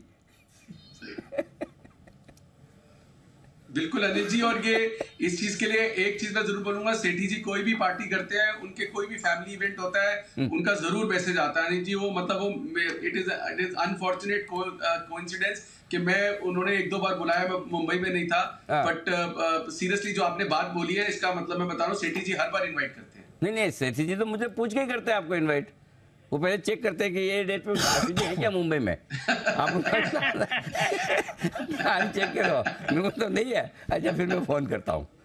तो इतनी पार्टी करते नहीं है आप जितना। चलो अनिल जी, कोई बात नहीं, पूछ के करते हैं। हाँ, लेकिन वो नहीं, आप जितना सोचते हो उतनी करते, वो करते नहीं है, सब बुलाते भी नहीं, करते भी नहीं है, खाली वो चेक करते हैं और लगता है कि नहीं है, उस दिन इन्विटेशन आपको इन्विटेशन आता है। आइए बढ़ते आगे, और वक्त है एक बड़ी और एक्सक्लूसिव खबर का। हमारे संवाददाता नई दिल्ली से हमारे कार्यक्रम में शामिल हो रहे हैं अनुवेश, एक अच्छी और बड़ी खबर लेकर। बताएं अनुवेश, क्या है एक्सक्लूसिव खबर आपके पास? जी, HAL के लिए एक एक्सक्लूसिव खबर है, HAL की तरफ से एक एक्सक्लूसिव खबर निकल के आ रही है। अगर हमारी सोर्सेज की माने डिफेंस मिनिस्ट्री में और HAL में, तो इंडियन आर्मी जो है वो अपना एक जो एविएशन स्क्वाड्रन है उसको बढ़ाना चाह रही है। एग्जिस्टिंग अभी जो चीता, चेतक और चीतल 3 हेलीकॉप्टर्स हैं जो स्पेसिफिकली हाई ऑल्टीट्यूड रीजन में उड़ते हैं या उड़ान भरते हैं, उनको रिप्लेस करने वाले हैं, क्योंकि ये जो हेलीकॉप्टर्स हैं इनकी उम्र हो चुकी है। अब इनका जो टेक्निकल फ्लाइंग आवर्स है वो ख़त्म हो चुका है, जिसके वजह से इसको रिप्लेस किया जाएगा। और उसी के तर्ज पे HAL अब इंडियन आर्मी के लिए, इंडियन एविएशन स्क्वाड्रन के लिए LUH लाइट यूटिलिटी हेलीकॉप्टर बनाएगा। इसका पहला फेज़ जो है उसमें लगभग 90 प्लस हेलीकॉप्टर्स की ऑर्डर्स दी जाएंगी, जो जल्द ही, जो अभी DSC हाल ही में इसी महीने के अंदर कंप्लीट होने वाला है, उस DSC में इसका अप्रूवल मिल जाएगा। इसकी जो कुल कीमत है वो 45,000 करोड़ बताई जा रही है। इसी के साथ साथ अगर हमारी सूत्रों के माने तो उनका ये कहना है जो इंडियन आर्मी की जो एविएशन स्क्वाड्रन है उसको लगभग 250 हेलीकॉप्टर्स की ज़रूरत है, क्योंकि हमारे जो दोनों बॉर्डर्स हैं, एक वेस्टर्न साइड पे और दूसरा नॉर्दर्न साइड पे, इन दोनों बॉर्डर्स को कवर करने के लिए कम से कम 250 हेलीकॉप्टर्स की ज़रूरत है हिंदुस्तानी फ़ौज को। और अभी जो है ये 100 का ऑर्डर दिया जाएगा और लगभग 10 साल के अंदर ये पूरा जो 250 का आंकड़ा है, 250 हेलीकॉप्टर्स को हिंदुस्तानी आर्मी में शामिल किया जाएगा। अगर दूसरी तरफ देखें, जो HAL है उसकी जो क्षमता है वो एक साल में लगभग 30 से 35 हेलीकॉप्टर्स ही बना सकता है, उसकी वो स्ट्रेंथ है।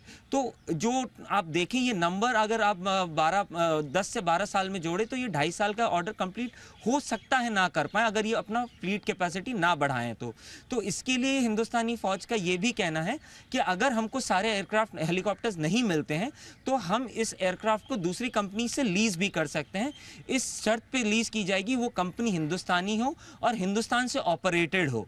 तो इसी के साथ साथ ये जो इंडियन आर्मी है और HAL है, इन दोनों की तरफ से ये बताया जा रहा है कि 12 साल के अंदर 250 हेलीकॉप्टर्स और 100 हेलीकॉप्टर का कॉस्ट बताया जाए तो 45,000 करोड़ के आसपास बताया जा रहा है। तो ये एक ऑर्डर मिल सकता है जो कि इस साल के अंदर कंप्लीट हो जाएगा। दिसंबर 2024 में पहला हेलीकॉप्टर रिलीज हो जाएगा, मतलब हिंदुस्तानी फौज को मिल जाएगी। ओके, तो ये बड़ी खबर आती हुई आपके लिए, HAL के लिए आती हुई अनुवेश लेकर आए आपके लिए। धन्यवाद अनुवेश इस बढ़िया खबर के लिए। आपके लिए HAL के चार्ट पर राय देंगे हिमांशु गुप्ता साहब, जिन्होंने कई बार चार्ट देखे। वैसे सुमित जी ने भी कई बार देखे हैं, हल फुल दोनों चार्ट तो देखते ही आए। तो हल के चार्ट हिमांशु जी। अरे देखिए, basically chart structure, chart setup long term के हिसाब से तो तेजी का है ही, हर गिरावट पर खरीदारी देखने को मिलती है। तो शॉर्ट टर्म में ट्रेडिंग के हिसाब से तो ये स्टॉक अप्रोप्रिएट नहीं है इंट्राडे या short term VTST momentum play करने के लिए। बट पोजिशनली डेफिनेटली स्टॉक में जो वीकनेस विटनेस की थी, जैसे ही ये स्टॉक वापस से 2000 के ऊपर आता हुआ नजर आया है, मुझे लगता है वापस से एक स्ट्रेंथ बनती हुई नजर आ रही है। और शॉर्ट टर्म के परस्पेक्टिव से अपसाइड यहाँ पर आने वाले कुछ दिनों में देखने को मिल सकती है। तो 2000 के नीचे के स्टॉप लॉस के साथ या फिर फ्रेश खरीदारी भी की जा सकती है। HAL जहां पर आपको जबरदस्त एक्शन दिख रहा है। निफ्टी के निशानेबाज नितिन मुरार का भी है हमारे साथ तैयार।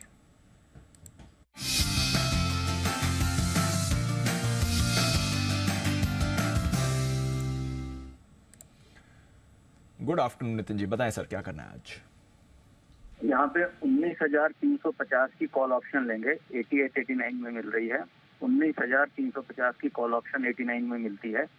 इसको खरीदना चाहिए इसी भाव पे, और इसका स्टॉप लॉस बनेगा आपका 60 रुपए का।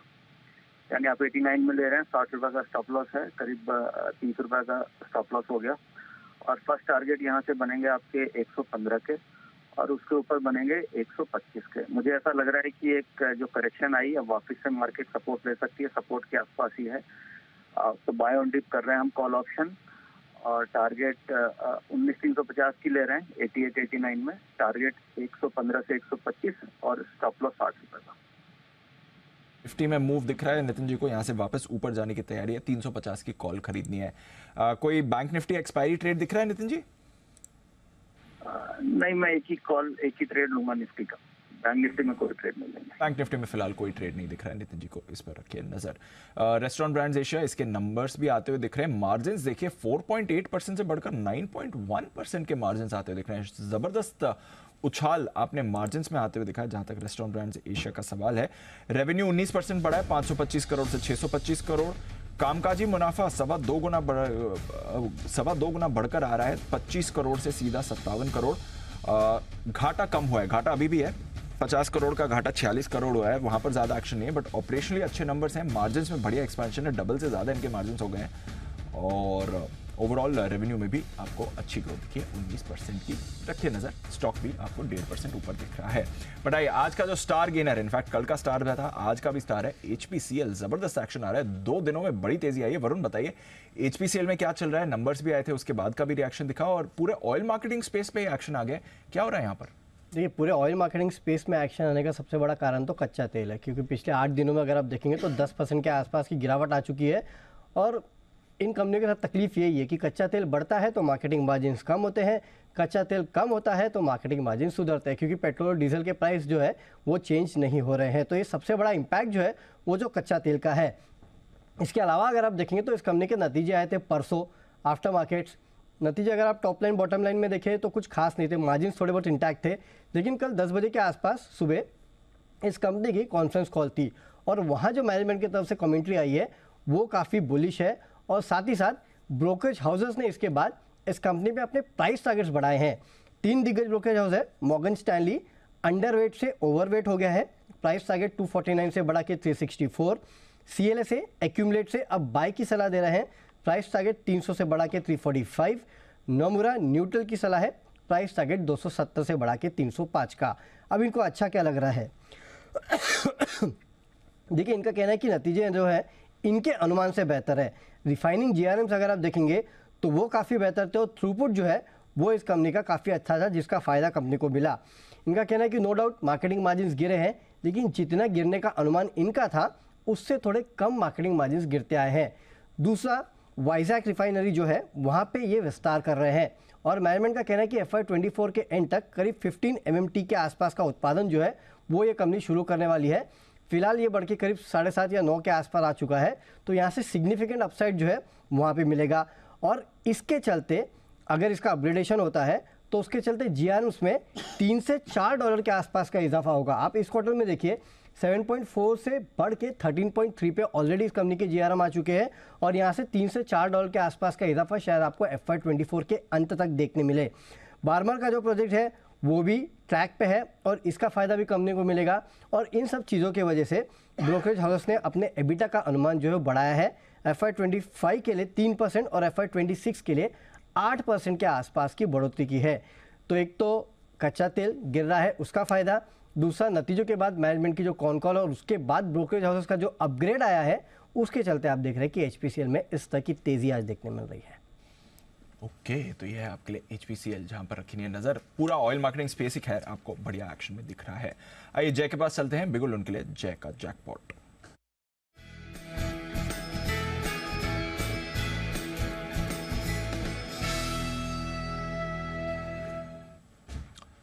बताया जाए। OMCs में तो तेजी देखने मिल ही रही है और ये तेल जहाँ पे यूज होता है वहाँ पे भी तेजी देखने मिल रही है। सो ऑटो में अच्छा मूव देखने मिला, खासकर TVS मोटर्स। इसका 1640 के स्ट्राइक का कॉल ऑप्शन खरीदे आपको मिलेगा 33 रुपये के आसपास, 33 के आसपास मिलेगा 1640 के स्ट्राइक का कॉल ऑप्शन TVS मोटर्स का। लाइफ हाई पर ये ट्रेड कर रहा है, बस मोमेंटम यहाँ पे आते हुए देखने मिला। रिसेंटली एक साइडवेज कंसोलिडेशन का फिर से ब्रेकआउट आते हुए देखने मिला। इसमें 1550 रुपये से लेकर 1620-25 तक का जो एक कंसोलिडेशन था उसमें से फिर से ब्रेकआउट देखने मिला। एक लॉन्ग एडिशंस तो कंटिन्यूसली हुए ही थी इसमें। सो लगभग टारगेट इसके देखने जाए तो बनते हैं लगभग 1700-1725 के शॉर्ट टर्म में, ऊपर में स्पॉट के 1640 का कॉल खरीद सकते हैं। यहाँ पे आपको स्टॉप लॉस जो लगाना होगा that can be place at 24 रुपये पर एक स्टॉप लॉस लगाइए। 46 एंड 53 ये दो टारगेट्स के लिए आप TVS मोटर्स का कॉल ऑप्शन खरीदते चले। के 46-53 के टारगेट के लिए यहाँ पर आपको खरीदारी करनी है TVS मोटर्स के 1640 के कॉल ऑप्शन पर। लाइफ हाई पर आप देख रहे हैं TVS मोटर्स ट्रेड कर रहा है। इनफैक्ट कई सारे ऑटो काउंटर्स अपने हाई के आसपास ही आपको ट्रेड कर रहे हैं। ऑटो इंडेक्स की आज बढ़िया परफॉर्मेंस आ रही है और ऑटो एंसिलरीज में भी आपको ज़बरदस्त एक्शन आते हुए दिख रहा है। टायर कंपनीज यहाँ पर रखिए नजर। आज सुबह अपोलो टायर्स की तो हम बात कर ही रहे थे, स्टॉक ऑफ द डे में बात भी करी थी, खैर टारगेट्स के ऊपर ही खुला और थ्रू द डे अच्छे एक्शन में रहा है। बट अपोलो टायर्स के साथ साथ बाकी टायर स्टॉक्स में भी आज जबरदस्त एक्शन बना हुआ है। तो आइए जरा समझते हैं क्या चल रहा है अपोलो टायर्स में, बाकी टायर कंपनीज में, इस बार नतीजों से क्या कुछ निकल कर आया है। कुशल है हमारे साथ तैयार बताने के लिए। कुशल बताइए, तो जबरदस्त परफॉर्मेंस आ रही है यहाँ पर। बिल्कुल अक्रॉस दी बोर्ड ज़बरदस्त परफॉर्मेंस आई है दीप, और यहाँ पर खेल जो है वो ऑपरेशनल लिहाज पर हुआ है। अगर आप इनका सभी जितनी भी कंपनियां हैं जिसमें जेके टायर हो गया, सीएट, एमआरएफ, अपोलो टायर्स के तो ऑफकोर्स नंबर्स आई हैं, उसके पीछे पीछे आज तमाम जितने भी टायर स्टॉक्स है वो चलते हुए दिखे। अब ऑपरेशनल के लिहाज से एबिटा लेवल पर कंपनी का बहुत ही शानदार प्रदर्शन रहा। अपोलो टायर्स एबिटा लेवल पर 63% की ग्रोथ दिखाया था, जेके टायर्स करीबन 98% की ग्रोथ रही थी, साथ ही सीएट ऑलमोस्ट 2.6 टाइम्स बढ़ता हुआ नजर आया था, और एमआरएफ में भी लगभग 2.5 गुना आपको यहां पर एबिटा लेवल पर बढ़त देखने को मिली थी। ऑफ कोर्स मार्जिन्स इसी वजह से काफी हद तक इंप्रूव होते हुए दिखे, 6-6, 7-7 और इनफैक्ट 10-10% के मार्जिन्स में आपको जंप भी आती हुई नजर आई पिछले साल के मुकाबले। अब ऑपरेशनल लिहाज से इतनी बढ़िया परफॉर्मेंस क्यों आई, इसके कारण मैं बताता हूं। सबसे पहला कारण तो ये है कि अगर पिछले साल की औसतन कच्चे तेल की कीमत देखेंगे तो वो $97 के आसपास थी, और इस बारी ये जो दूसरी तिमाही थी ये $86 के पास आती हुई दिखी थी, यानी कि 12-13% की गिरावट वहां पर आती हुई नजर आई। Cost of material as a percentage of revenue, यहां पर भी बड़ी गिरावट थी पिछले साल के मुकाबले। अगर आप चारों ही कंपनियों को देखेंगे तो Apollo tyres 52% cost of material as a percentage of revenue पिछले साल थी, 42% इस बारी आई है। जेके टायर 56% वर्सेस 64%, यही नहीं सीएट 57% वर्सेस 69%, तो यहां पर बड़ा गैप आपको सीएट के लिहाज से दिखा था, और एमआरएफ में भी 61% as a percentage of revenue cost of material का आता हुआ नजर आया था 72% के मुकाबले।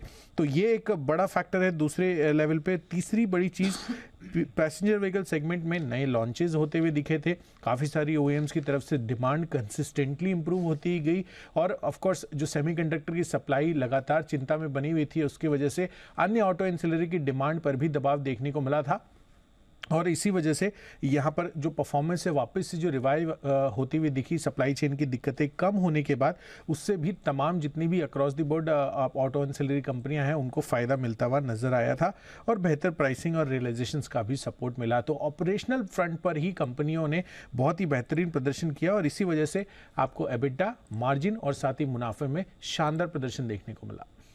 ओके, तो ये है आपके लिए टायर स्टॉक्स पर ज़बरदस्त एक्शन आ रहा है, और अपोलो टायर्स तो आपको अच्छा मूव कर ही रहे हैं। बालकृष्ण इंडस्ट्रीज़, इस पर भी रखिए नज़र, सुबह इस काउंटर के बारे में बात भी हो रही थी, वागले साहब की तरफ से खरीदारी की भी राय आई थी, देखते हैं कैसा मूव आएगा। सचिन जी, कोई टायर स्टॉक जो आपके भी रेडार पर हो, ज़बरदस्त एक्शन दिखा रहे हैं इस समय ये पूरी स्पेस?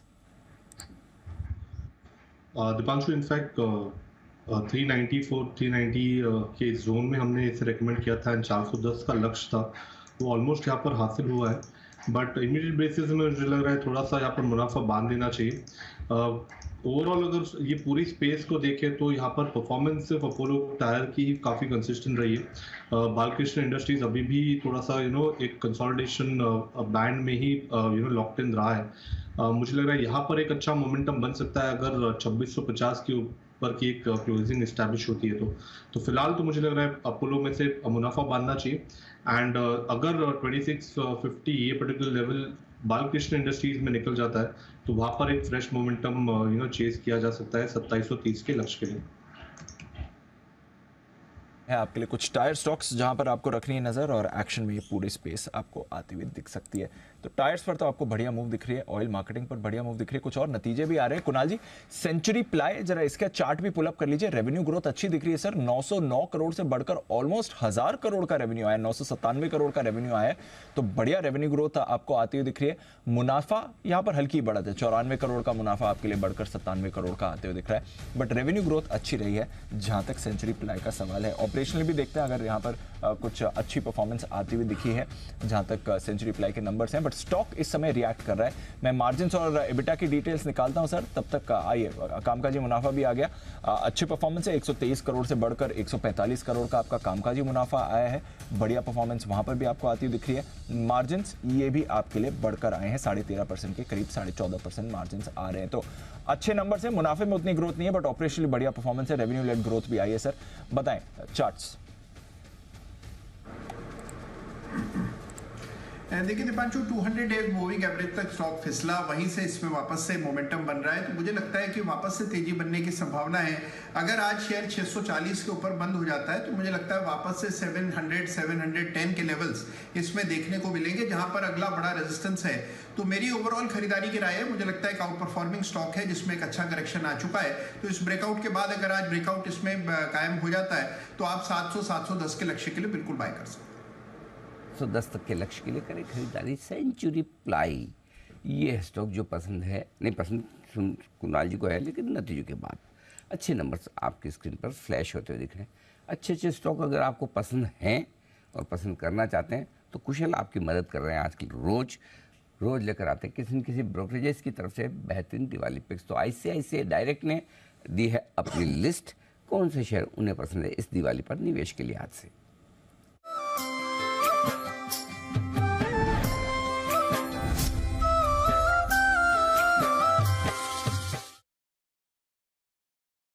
कुशल जी बताइए।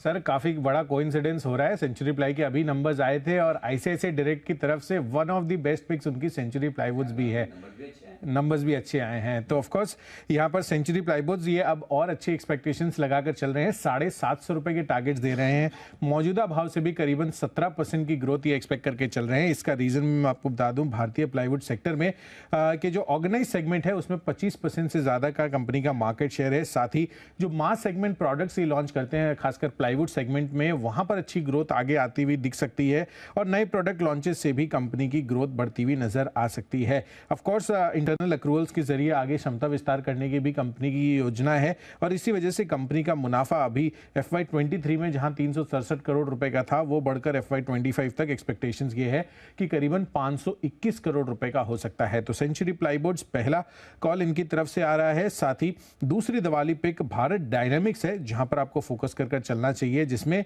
1260 रुपए के टारगेट्स ये देते हुए दिख रहे हैं। अपसाइड पोटेंशियल 20% के करीबन का है और ये मान रहे हैं कि जो भारतीय डिफेंस PSU स्पेस है उसमें ये one of the leading companies है और सरकार का जो स्वदेशी डिफेंस मैन्युफैक्चरिंग पर बढ़ता हुआ फोकस है पिछले 2-3 सालों से, उससे इन कंपनियों को भी बड़ा फायदा पहुंचने का आगे आशंकाएं लगाकर चल रहे हैं। और इससे ये बात साबित भी हो रही है क्योंकि जो ऑर्डर बुक है कंपनी की 23,500 करोड़ रुपए पर खड़ी है, तो आगे 3 से 5 सालों के लिए तो रेवेन्यू और साथ ही प्रॉफिटेबिलिटी फ्रंट पर कोई चिंता करने की जरूरत नहीं है, ऐसा ये मानकर चल रहे हैं। तो ऑफकोर्स भारत डायनामिक्स ये दूसरी पिक है। जहां तक तीसरी पिक का सवाल है, कोरोमंडल इंटरनेशनल, ये थर्ड पिक है, 1330 रुपए के टारगेट्स दे रहे हैं, करीबन 21% की अपसाइड पोटेंशियल यहां पर भी एक्सपेक्टेड है। और इंडियन फॉस्फेटिक इंडस्ट्री में लीडिंग प्राइवेट सेक्टर कंपनी है कोरोमंडल इंटरनेशनल और आप देखिए तो यहाँ पर जो सिंगल सुपर फॉस्फेट है उसमें करीबन 14% का ये कंजम्पशन बेस्ड मार्केट शेयर भी होल्ड करती हैं। अगले 2 साल में कंपनी का करीबन 1000 करोड़ रुपए निवेश करने की भी योजना है एंड जो नया प्लांट इनका विशाखापट्टनम में आ रहा है सल्फ्यूरिक एसिड का, उससे भी कंपनी को आगे चलकर रेवेन्यू विजिबिलिटी फ्रंट पर बढ़िया फायदा होता हुआ दिख सकता है। और अंत में स्पंदना स्फूर्ति, ये फोर्थ पिक है, 1100 रुपए के टारगेट्स दे रहे हैं, करीबन 18% का अपसाइड पोटेंशियल ये एक्सपेक्ट कर रहे हैं। और माइक्रो फाइनेंस इंडस्ट्री की ये भी one of the leading companies है, AUM के लिहाज से करीबन 35 से 40% की ग्रोथ का अनुमान है मैनेजमेंट का। और नए मैनेजमेंट जो आया है पिछले 6 तिमाहियों में भी आप देखेंगे तो वहां पर भी एक अच्छा खासा टर्न अराउंड आता हुआ नजर आया है और इसी वजह से इनकी एक्सपेक्टेशंस इसको लेकर भी काफी बुलिश हो रही है। ओके, तो ये है आपके लिए कुछ बेहतरीन पिक्स जो कुशल हाईलाइट कर रहे हैं। ICICI डायरेक्ट की तरफ से कुछ बेहतरीन मिड कैप आइडियाज आपके रेडार पर रहने चाहिए। चलते हैं हिमांशु जी के पास और बिगुल हिटमैन हिमांशु।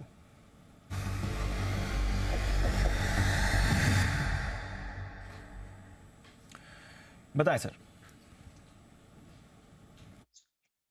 दीप, BTST आइडिया है चंबल फर्टिलाइजर्स, जिसमें खरीदारी करके चलने की सलाह है। आई थिंक आज सुबह अनिल जी ने शायद ये स्टॉक रिकमेंड किया था और हमने देखा कि स्टॉक ने इवेंचुअली ड्यूरिंग द डे काफी अच्छी स्ट्रेंथ गैदर की है और मेरा ऐसा मानना है कि ये स्टॉक एक ब्रेकआउट के लिए तैयार है। मैं स्पॉट लेवल्स की बात कर रहा हूँ, 300 रुपए का लेवल जैसे ये स्टॉक पार करेगा, जो कि मुझे लग रहा है कि आज क्लोजिंग बेसिस पे आता हुआ नजर आ सकता है, ये स्टॉक 315-320 रुपए तक की आप मूव इमीडिएट शॉर्ट टर्म में पार करने के लिए तैयार है। एक काफी अच्छा मोमेंटम बनता हुआ नजर आ रहा है। मुझे लगता है कि BTST के तौर पर चंबल फर्टिलाइजर में तेजी के ट्रेड लिया जा सकता है। स्टॉप लॉस के तौर पर 295 295 रुपए के स्टॉप लॉस के साथ 312-315 रुपए के टारगेट्स के लिए चंबल फर्टिलाइजर्स में खरीदारी करके चलने की सलाह है। चंबल फर्टिलाइजर, इस पर रखिए नज़र। आज अनिल जी का दिवाली ऑफर भी था जहां पर उन्होंने रेकमेंड किया, यहां पर भी आप खरीदारी करके चल सकते हैं। 300 का लेवल ऑलरेडी 290 पर आज सुबह रेकमेंड किया था। ट्रेडिंग के तौर पर देखें तो आज एक अच्छी मूव आ गई, बट ऑफकोर्स पोजिशनल बेसिस पर 350, 375, 400 और फिर थोड़ा और लंबा नज़र रखें तो 500 तक के टारगेट्स भी पसंद आए हैं अनिल जी को, इस पर रखें नज़र। हिमांशु जी की तरफ से 312 और 315 के ट्रेडिंग टारगेट्स हैं। आइए जय के पास चलते हैं, एक जय का जैकपॉट।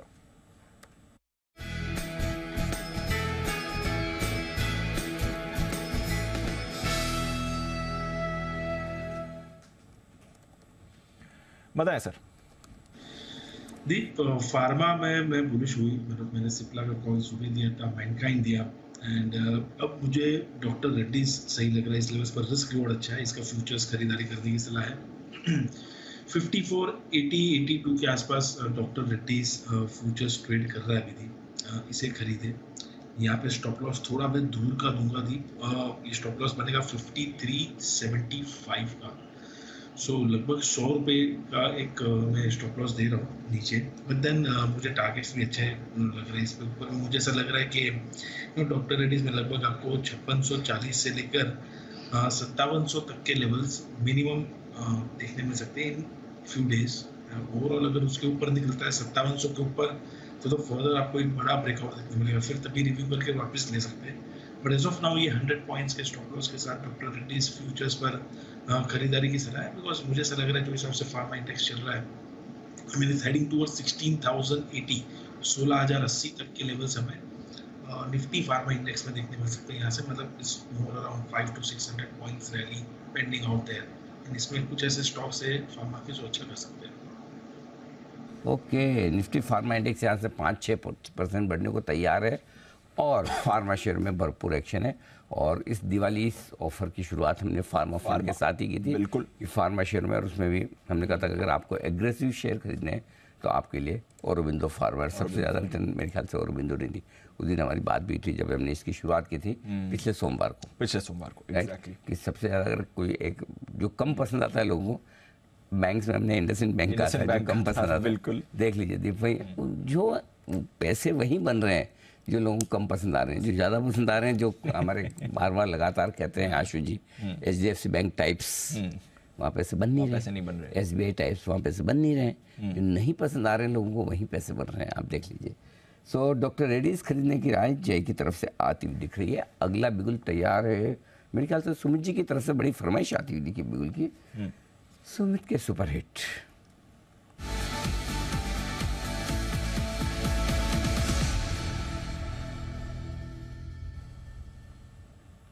बताएं सुमित जी। अनिल जी, बाय का स्टॉक रडार पे आया है। स्टॉक का अभी भाव चल रहा है 130 रुपया, 130 रुपया 10 पैसा, 130.10 का अभी भाव है। स्टॉक का नाम है आरसीएफ के अंदर मोमेंटम तेजी का बन रहा है। स्टॉक पिछले कुछ दिनों से धीरे धीरे करके तेजी दिखा रहा है। बॉलिंगर बैंड का मिडल बैंड आज ही ऊपर की तरफ क्रॉस कर रहा है और पिछले 4-5 दिनों का हाई आरसीएफ ब्रेक कर रहा है।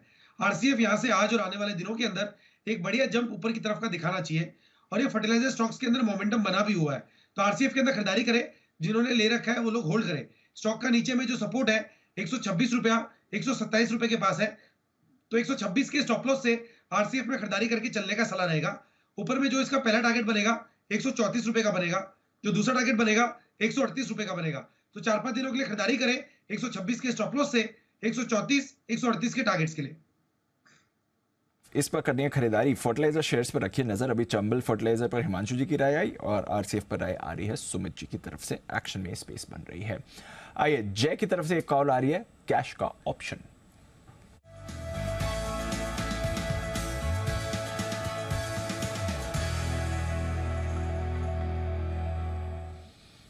बताएं जय। दीप, खरीदना है मिड कैप निफ्टी का 13 नवंबर की एक्सपायरी का in the money call option 9000 के स्ट्राइक का। ये अभी आपको ट्रेड करते हुए मिलेगा 97, 98 पर। 9000 के स्ट्राइक का call option, in the money call option खरीदे 97, 98 पर। यहाँ पे दीप आपको स्टॉप लॉस लगाना होगा 56 पर, 56 पर लगाया स्टॉप लॉस। टारगेट इसके ऊपर बनेंगे 138 रुपये से लेकर 160 रुपये के, 138, 160 ये जो टारगेट्स के लिए आप ये खरीद सकते हैं, बिकॉज ओवरऑल अगर आप देखें तो Nifty small cap mid cap में एक अच्छी रैली देखने मिली और यहाँ से मुझे ऐसा लग रहा है कि लगभग 9200 तक के लेवल्स आपको मिड कैप निफ्टी स्पॉट में देखने मिल सकते हैं। ये करीब करीब चल रहा है 9066 9070 के आसपास। सो यहाँ से और भी मुझे लगभग ऐसा लग रहा है कि 120-130 पॉइंट की तेजी आपको 9200 तक के लेवल से देखने मिल सकती है और इमीडिएट सपोर्ट 9000 के आसपास ही है। Until it's holding 9000 well on a closing basis ये मोमेंटम कंटिन्यू रह सकता है। एक्सपायरी कब रखी, मंडे को?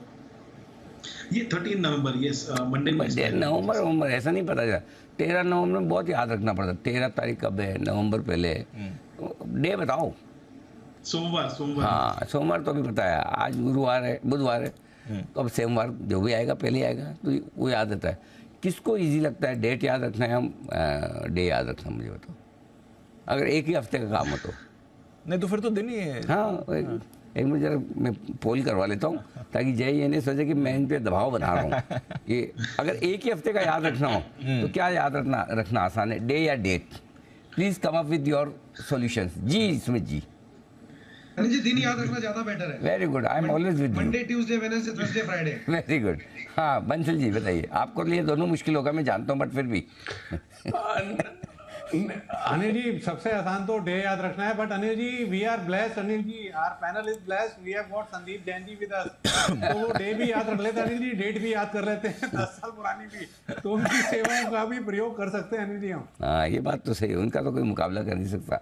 जी कुणाल जी। अनिल जी देखिए मैं तो कह रहा हूँ 2 ही डे याद रखिए, सैटरडे संडे, बाकी तो अनिल जी दुनिया याद दिलाई देती है, केवल 2 ही दिन याद रखने वाले हैं, सैटरडे संडे। जवाब वेरी गुड।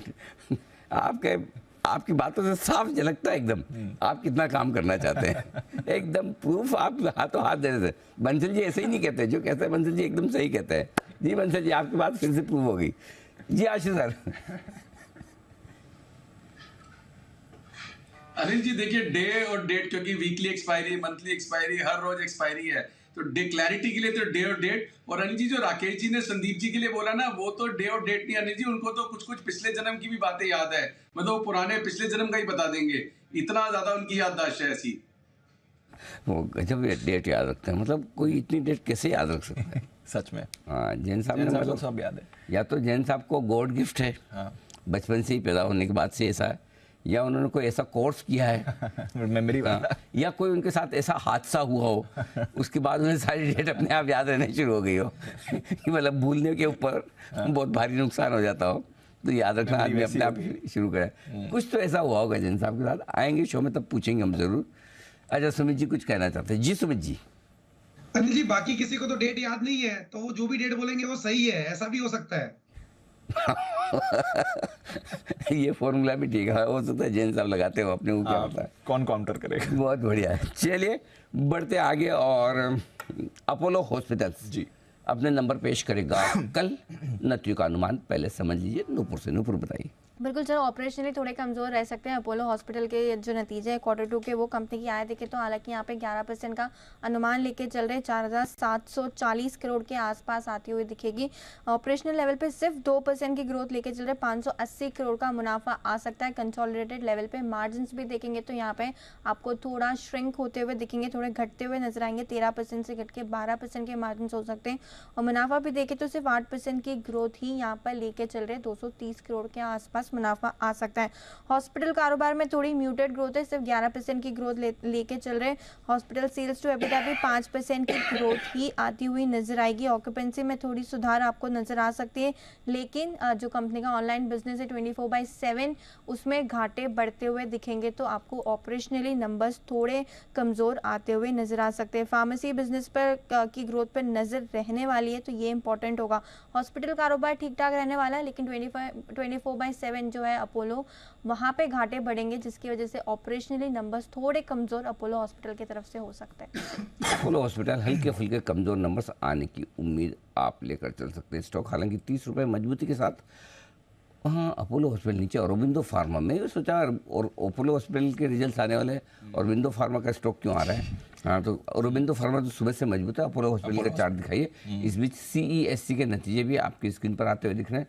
और उसके बाद जो अभी बात निकली ना डेट याद रखने की, उस पर भी मैं वापस आऊँगा, लेकिन उससे पहले हाँ CSE के नंबर ज़रा पढ़ दें दीप एक बार। नंबर्स ठीक दिख रहे हैं अनिल जी। नतीजों का रिएक्शन आपको अच्छा आते हुए दिखा है क्योंकि इनका मुनाफा 305 करोड़ से बढ़कर 348 करोड़ का आया है। रेवेन्यू ग्रोथ भी यहाँ पर आपको ठीक ठाक दिखी है। ऑपरेशनली बढ़िया नंबर्स हैं, इसलिए पावर स्टॉक्स में आप एक्शन देख रहे हैं अनिल जी। 490 करोड़ का एबिटा बढ़कर आपका 664 करोड़ का आया है। रेवेन्यू 2900 का बढ़कर आपका 4352 करोड़ का आते हुए दिखा है।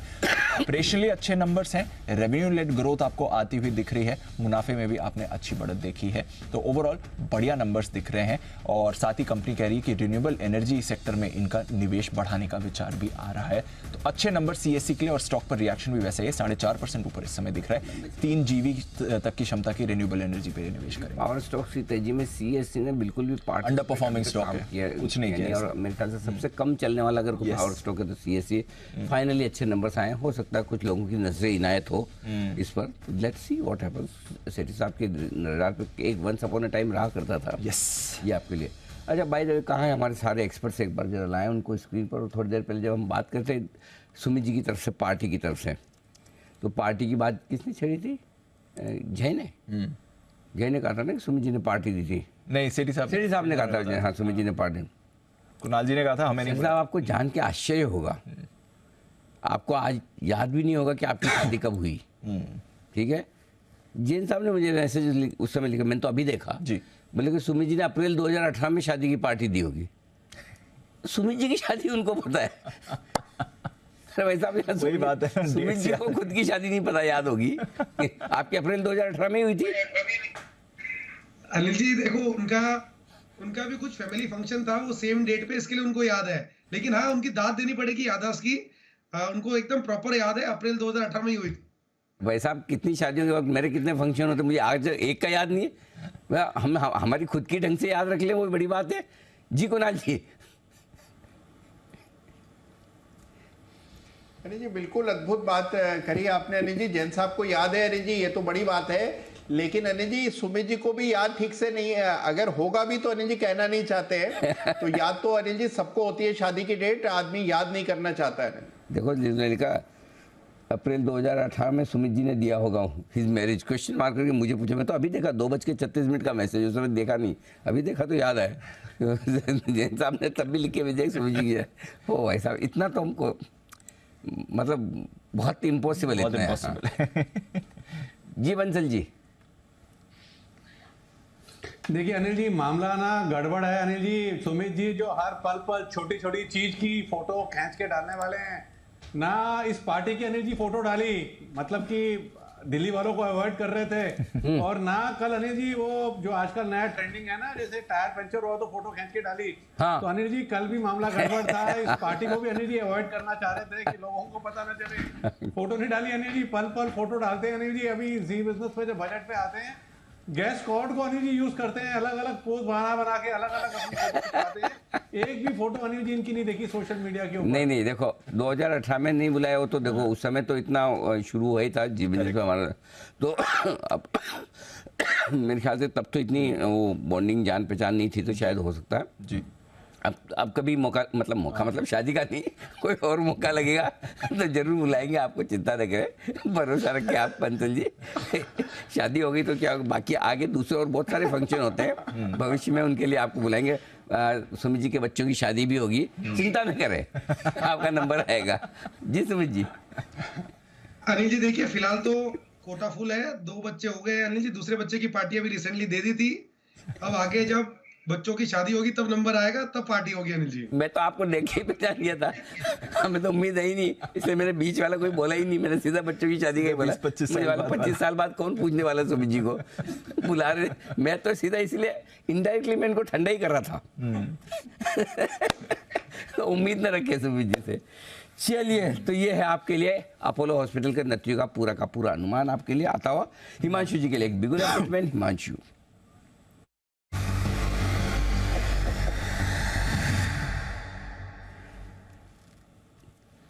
जी सर बताएं। अनिल जी, पार्टी से याद आया कि यूनाइटेड स्पिरिट्स में ब्रेकआउट आ गया है और यहाँ पर खरीदारी करके चलनी है। BTSC ट्रेड लेकर चलना है। मच अवेटेड ब्रेकआउट है मैकडॉवेल्स में, यानी कि यूनाइटेड स्पिरिट्स में।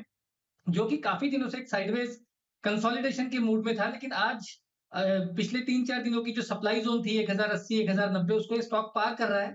मेरा ऐसा मानना है कि कल के सेशन में जो एक तेजी आज बनी है, ये एक्सटेंड होती हुई नजर आ सकती है और स्टॉक में 3 से 4% तक का मूव कल के सेशन में देखने को मिल सकता है। तो 1085, 1082 इसके स्टॉप लॉस के साथ यूनाइटेड स्पिरिट्स में BTST ट्रेड लेके चलने की सलाह है। 1125, 1140 ये दो टारगेट्स मुझे लगता है कल तक यहाँ पर आते हुए नजर आ सकते हैं। तो ये है आपके लिए यूनाइटेड स्पिरिट्स, जहां पर करनी है आपको खरीदारी। सचिन जी, आपको भी पसंद आ रहा है शेयर सर? जी दीपांशु, इनफैक्ट हमने हमारे क्लाइंट्स को भी रिकमेंडेशन दी है। काफी समय से 1100 के आसपास ये थोड़ा सा थक रहा था काउंटर, एंड जिस इंटेंसिटी से ये ब्रेकआउट हुआ है, मुझे लग रहा है कल के सत्र में ही 1135 से लेके 1155 के आसपास के स्विंग्स बनने चाहिए। सो जरूर खरीदारी करनी चाहिए। स्टॉप लॉस यहाँ से लगभग अराउंड 1088 पिक के आसपास ही लगाए, जो एक ब्रेकआउट पॉइंट था पिछले कुछ दिनों का। तो सप्लाई जोन उसने निकाला है, तो काफी स्ट्रॉन्ग मूव यहाँ पर अनफोल्ड होनी चाहिए। ओके, तो यह आपके लिए यूनाइटेड स्पिरिट्स पसंद आ रहा है। सचिन जी को पसंद आ रहा है, हिमांशु जी को खरीदारी करके चलिए, अच्छे मूड में ये काउंटर दिख रहा है। आइए बात करते हैं कुछ और नतीजों के एक्शन की भी। औरोबिंदो फार्मा, अभी स्टॉक की चर्चा हो ही रही थी, इसके भी नंबर्स कल आने वाले हैं। नुपुर बताइए, स्टॉक तो रिसेंटली मोमेंटम में आ गया है, सबके रेडार पर अब फाइनली आ चुका है, परफॉर्मेंस कैसी रहेगी इसकी? बहुत स्ट्रॉन्ग परफॉर्मेंस रह सकती है औरोबिंदो फार्मा की तरफ से। कंपनी की आय देखें तो यहाँ पे 21% की ग्रोथ लेके चल रहे हैं। 6,920 करोड़ के आसपास आपको कंपनी की आय इस क्वार्टर में आती हुई नजर आ सकती है। कामकाजी लेवल पे देखेंगे तो मुनाफा 53% की ग्रोथ यहाँ पर लेके चल रहे हैं। 1208 करोड़ के आसपास यहाँ पे कामकाजी मुनाफा आ सकता है। मार्जिन भी देखें तो 14% से बढ़ के 17% के होते हुए दिखेंगे और मुनाफा देखें तो 62% की ग्रोथ यहाँ पर लेके चल रहे हैं।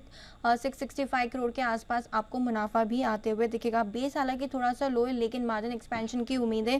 यूएस सेल्स में 4% की ग्रोथ की उम्मीद है, करीबन $40 करोड़ के आसपास रह सकती है। यूरोप से अच्छी ग्रोथ आती हुई दिखेगी, 33% की ग्रोथ लेके चल रहे हैं। करेंसी फेवरेबल है, अमेरिका में प्राइसिंग प्रेशर कम होते हुए दिखे तो मार्जिन में विस्तार होते हुए दिखेगा। इनपुट कॉस्ट कम हुई है और प्राइस इरोशन पे मैनेजमेंट की कमेंट्री इंपॉर्टेंट रहेगी। तो दमदार नतीजों की उम्मीद है औरोबिंदो फार्मा की तरफ से। ओके, मैं ये तो जिस हिसाब से आप बता रही ऊपर, फार्मा स्पेस के सबसे मजबूत नंबर सबसे मजबूत सर। क्या हो गया sir? All-round performance?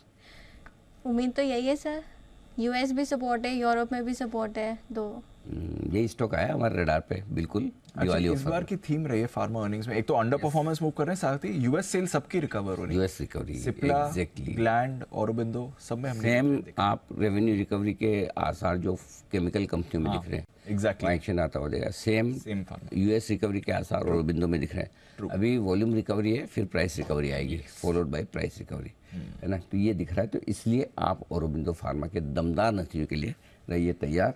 Aurobindo pharma कौन बताएगा चार्ट्स कुणाल जी के अलावा? कौन बताएगा? कुणाल जी बताएंगे। सुबह pick of the day Kunal ji के सारे टारगेट्स के करीब पहुंचता हुआ जो दिख रहा है। 902 पे दिया था, 950 के आसपास पहुंचता हुआ। कुणाल जी बताएं सर। अनिल जी देखिए, तेजी अभी भी कायम है। फार्मा स्टॉक्स में एक बड़ा ब्रेकआउट हुआ है, कई सारे फार्मा स्टॉक्स मूव कर रहे हैं, लेकिन सबसे आगे औरो फार्मा है। तो मेरी राय में बिल्कुल होल्ड करके चलें। अब इसमें एक ट्रेलिंग स्टॉप लॉस रख लें 925 रुपए के आसपास। 925 के ट्रेलिंग स्टॉप लॉस से होल्ड करें। मुझे लगता है ये स्टॉक 950 के लेवल को भी पार करेगा, तो 925 के स्टॉप लॉस से होल्ड करने की राय।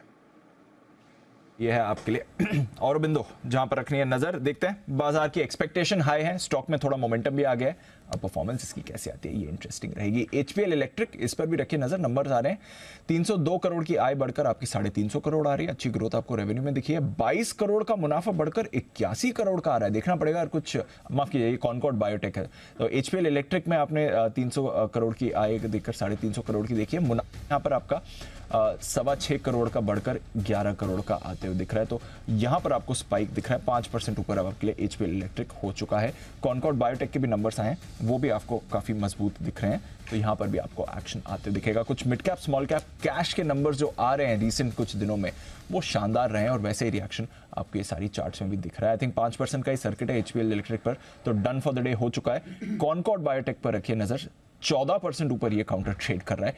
इसके नंबर्स भी आपको काफ़ी मजबूत आते हुए दिखे। कैश स्टॉक्स पर रखिए नज़र, एक्शन में बने हुए हैं। बैन से बेनिफिट, आइए ये सीरीज़ काफ़ी स्ट्रेंज रही है क्योंकि इससे पहले 3 सीरीज़ रोज़ आपके लिए बैन में कुछ ना कुछ बदलाव होते थे। इस सीरीज़ अब तक सिर्फ एक GNFC बना हुआ है। क्या ये बैन से बाहर निकलने के लिए तैयार है या फिर इसको कंपनी देने के लिए कोई स्टॉक आ रहा है? आइए जानते हैं आशीष के साथ।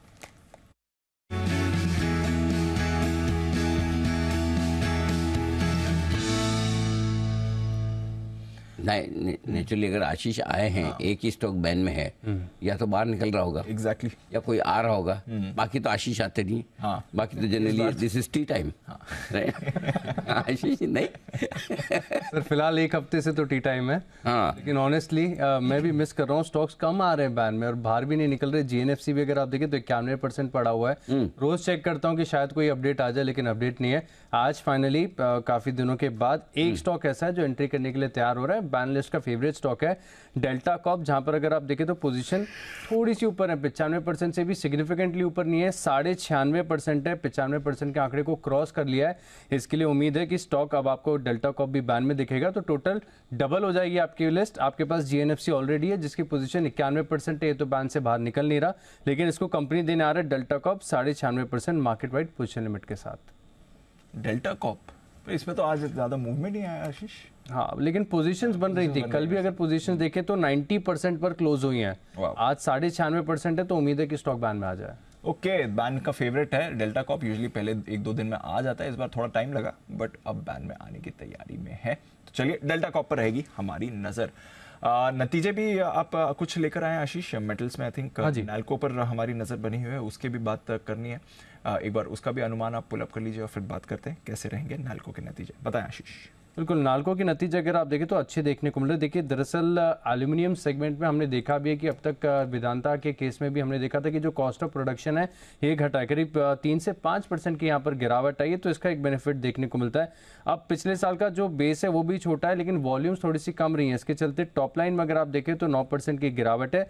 इसके अलावा एबिटा का जो आंकड़ा है काफ़ी अच्छा देखने को मिलेगा, 334 करोड़ से बढ़कर 585 करोड़। और खास बात है कि जो इनका एल्यूमिना सेगमेंट है यहाँ पर भी प्रदर्शन काफ़ी बढ़िया देखने को मिला है। तो 9.6% के जो एबिटा मार्जिन थे इस बार बढ़कर करीब 18.4% के देखने को मिल सकते हैं। और मुनाफे का आंकड़ा भी काफ़ी अच्छा है, 170 करोड़ से बढ़कर 365 करोड़ नाल्को के नतीजे यहाँ पर देखने को मिलेंगे। तो हर लिहाज से अच्छे नतीजे हैं, लेकिन आगे का क्या आउटलुक है, इन्वेस्टर प्रेजेंटेशन में कुछ हाइलाइट्स निकल कर आती है, इस पर नजर। साल दर साल अगर आप देखें तो नतीजे स्ट्रांग आएंगे। साल दर साल नतीजे अच्छे आ सकते हैं नाल्को के, यहाँ पर रखिए आप नजर। आइए फिर 3-20 हो चुके हैं, लेते हैं आज की अनिल जी की फाइनल मार्केट स्ट्रैटेजी।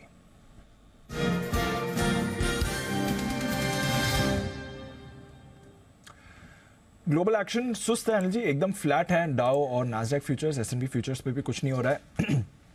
आज शाम फेड चेयरमैन पावेल साहब बात करने वाले हैं, तो देखते हैं उनका आउटलुक क्या निकल कर आता है। वैसे तो एक बढ़िया तेजी अमेरिकी बाजारों में पिछले 7-8 दिनों से बनी हुई है। यूरोप में भी ठीक ठाक कारोबार है, कुछ ज़्यादा मूव नहीं आ रही है। रुपया आपका स्टेबल है, कच्चा तेल आपका वैसे भी कंफर्टेबल लेवल्स पर है। बताएं सर, क्या करके जाना है? आज भी इंतज़ार करेंगे। देखिए, है अगर लॉन्ग पोजीशन तो कोई टेंशन वाली बात है नहीं। 19,300 का पुट ऑप्शन खरीद के हेज कर लीजिए। शॉर्ट है तो वैसे तो कायदे से काटना चाहिए, फिर भी किसी को 19,500 तक इंतजार करना है तो कल कर ले। तो ये तो हो गई आपकी निफ्टी की बात। बैंक निफ्टी तो चूंकि आज वीकली एक्सपायरी फिर 4300 के ऊपर किसी नहीं है, तो शॉर्ट पोजीशन तो नहीं रहना चाहिए। लेकिन ये कि 8 दिनों से आप नैस्डैक ऊपर देख रहे हैं, 7 दिनों से डाउ ऊपर देख रहे हैं, हो सकता है हल्की फुल्की एक डिप मिले। और आज फेड चेयरमैन साहब का भाषण भी, तो मैं फ्रेश खरीदारी कल सुबह करूँगा। मिलता है आजकल मौका, रोज कल की क्लोजिंग के आसपास रोज मौका देता है, डे हाई के आसपास जाकर बंद होने की कोशिश करता है। आज भी आप 465 का हाई है, 445 के आसपास बंद हो रहे हैं, 800 का हाई है, 675 के आसपास बंद हो रहे हैं। तो ऐसी कोई दिक्कत वाली बात नहीं। नई पोजीशन ओवरनाइट नहीं रखेंगे, नहीं कल बनाए है उसको जरूर रखना है, उसको छोड़ना नहीं है। लॉन्ग पोजीशन है निफ्टी की, 19,400 या 19,350 का पुट खरीद लीजिए। बैंक निफ्टी पर 43,500 का पुट खरीद के हेज कर लीजिए बस, ताकि अगर कोई गलती से गैप डाउन हो जाए तो आपके लिए पुट है, बट अदरवाइज कोई दिक्कत वाली बात नहीं। Got it. चलिए, हेज रखना है तो रख लीजिए, वैसे कोई परेशानी की बात नहीं है। देखते हैं आज शाम फेड चेयरमैन साहब क्या कहते हैं। आइए सचिन जी के लिए एक बिगुल BTS WT।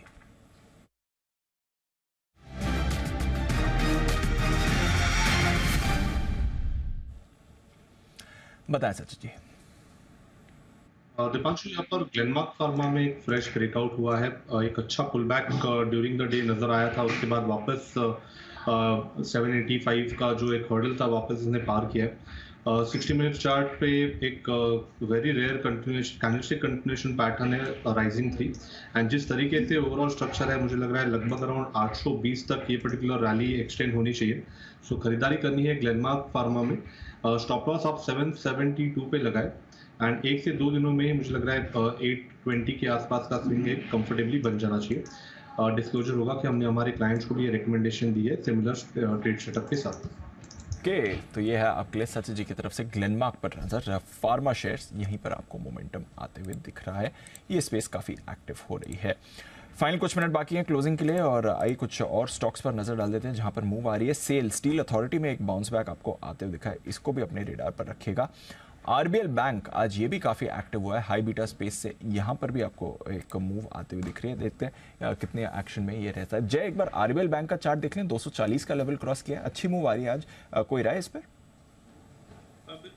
दीप, इसमें ब्रॉडली अगर आप देखें तो आरबीएल बैंक लगभग 255 से लेकर 200 अगर आप देखें तो 40 के रेंज में है, सॉरी 215 के रेंज में है। जो हिसाब से ये आज 240 के आसपास ट्रेड कर रहा है, मुझे मेजर कोई हर्डल 255 तक नजर नहीं आ रहा है। This rally can continue until 255 at least, and नीचे में 230 का एक अच्छा सपोर्ट है दीप। तो मुझे ऐसा लग रहा है कि रैली ऊपर में 255 तक आपको देखने मिल सकती है आरबीएल में। तो ये आपके लिए आरबीएल बैंक यहाँ पर रखनी है आपको नजर। आइए अशोक लेलैंड, इसके आने वाले हैं नतीजे, और एक बार जान लेते हैं। अगेन हाई बीटा स्टॉक है, बाजार के रेडार पर रहा है, अच्छी परफॉर्मेंस दिखी है, डेज हाई पर ट्रेड कर रहा है, कल इसके नंबर्स आने वाले हैं। कुशल बताइए कैसी रहेगी परफॉर्मेंस? परफॉर्मेंस भी काफ़ी अच्छी रहने वाली है दीप, क्योंकि टॉप लाइन आप देखें तो 20% ग्रो कर 9,915 करोड़ रुपए पर रह सकती है, क्योंकि वॉल्यूम ग्रोथ में 10% का इजाफा देखने को मिला है। साथ ही कंपनी का कामकाजी मुनाफा करीबन 2 गुना बढ़ सकता है, 537 करोड़ के मुकाबले 1105 करोड़ पर कंपनी अपना एबिटा लेवल पर आंकड़ा दर्ज कर सकती है। 6.5% से मार्जिन 11.5% के आसपास हो सकते हैं, और मुनाफा भी 200 करोड़ से सीधा अब 600 करोड़ के पार जाता हुआ नजर आ सकता है। नंबर्स के लिहाज से पॉजिटिविटी रह सकती है, लागत खर्च में कमी है, इससे कंपनी को ऑपरेशनल लिहाज से बड़ा फायदा मिलने की हम उम्मीद लगाकर चल रहे हैं। ऑफ कोर्स अदर इनकम का भी थोड़ा सपोर्ट रह सकता है। अशोक लेलैंड, इस पर रखनी है आपको नजर। बंसल जी एक बार जरा चार्ट भी देख लें सर अशोक लेलैंड के, बताएं इसके लिए इंपॉर्टेंट लेवल्स क्या बनते हैं?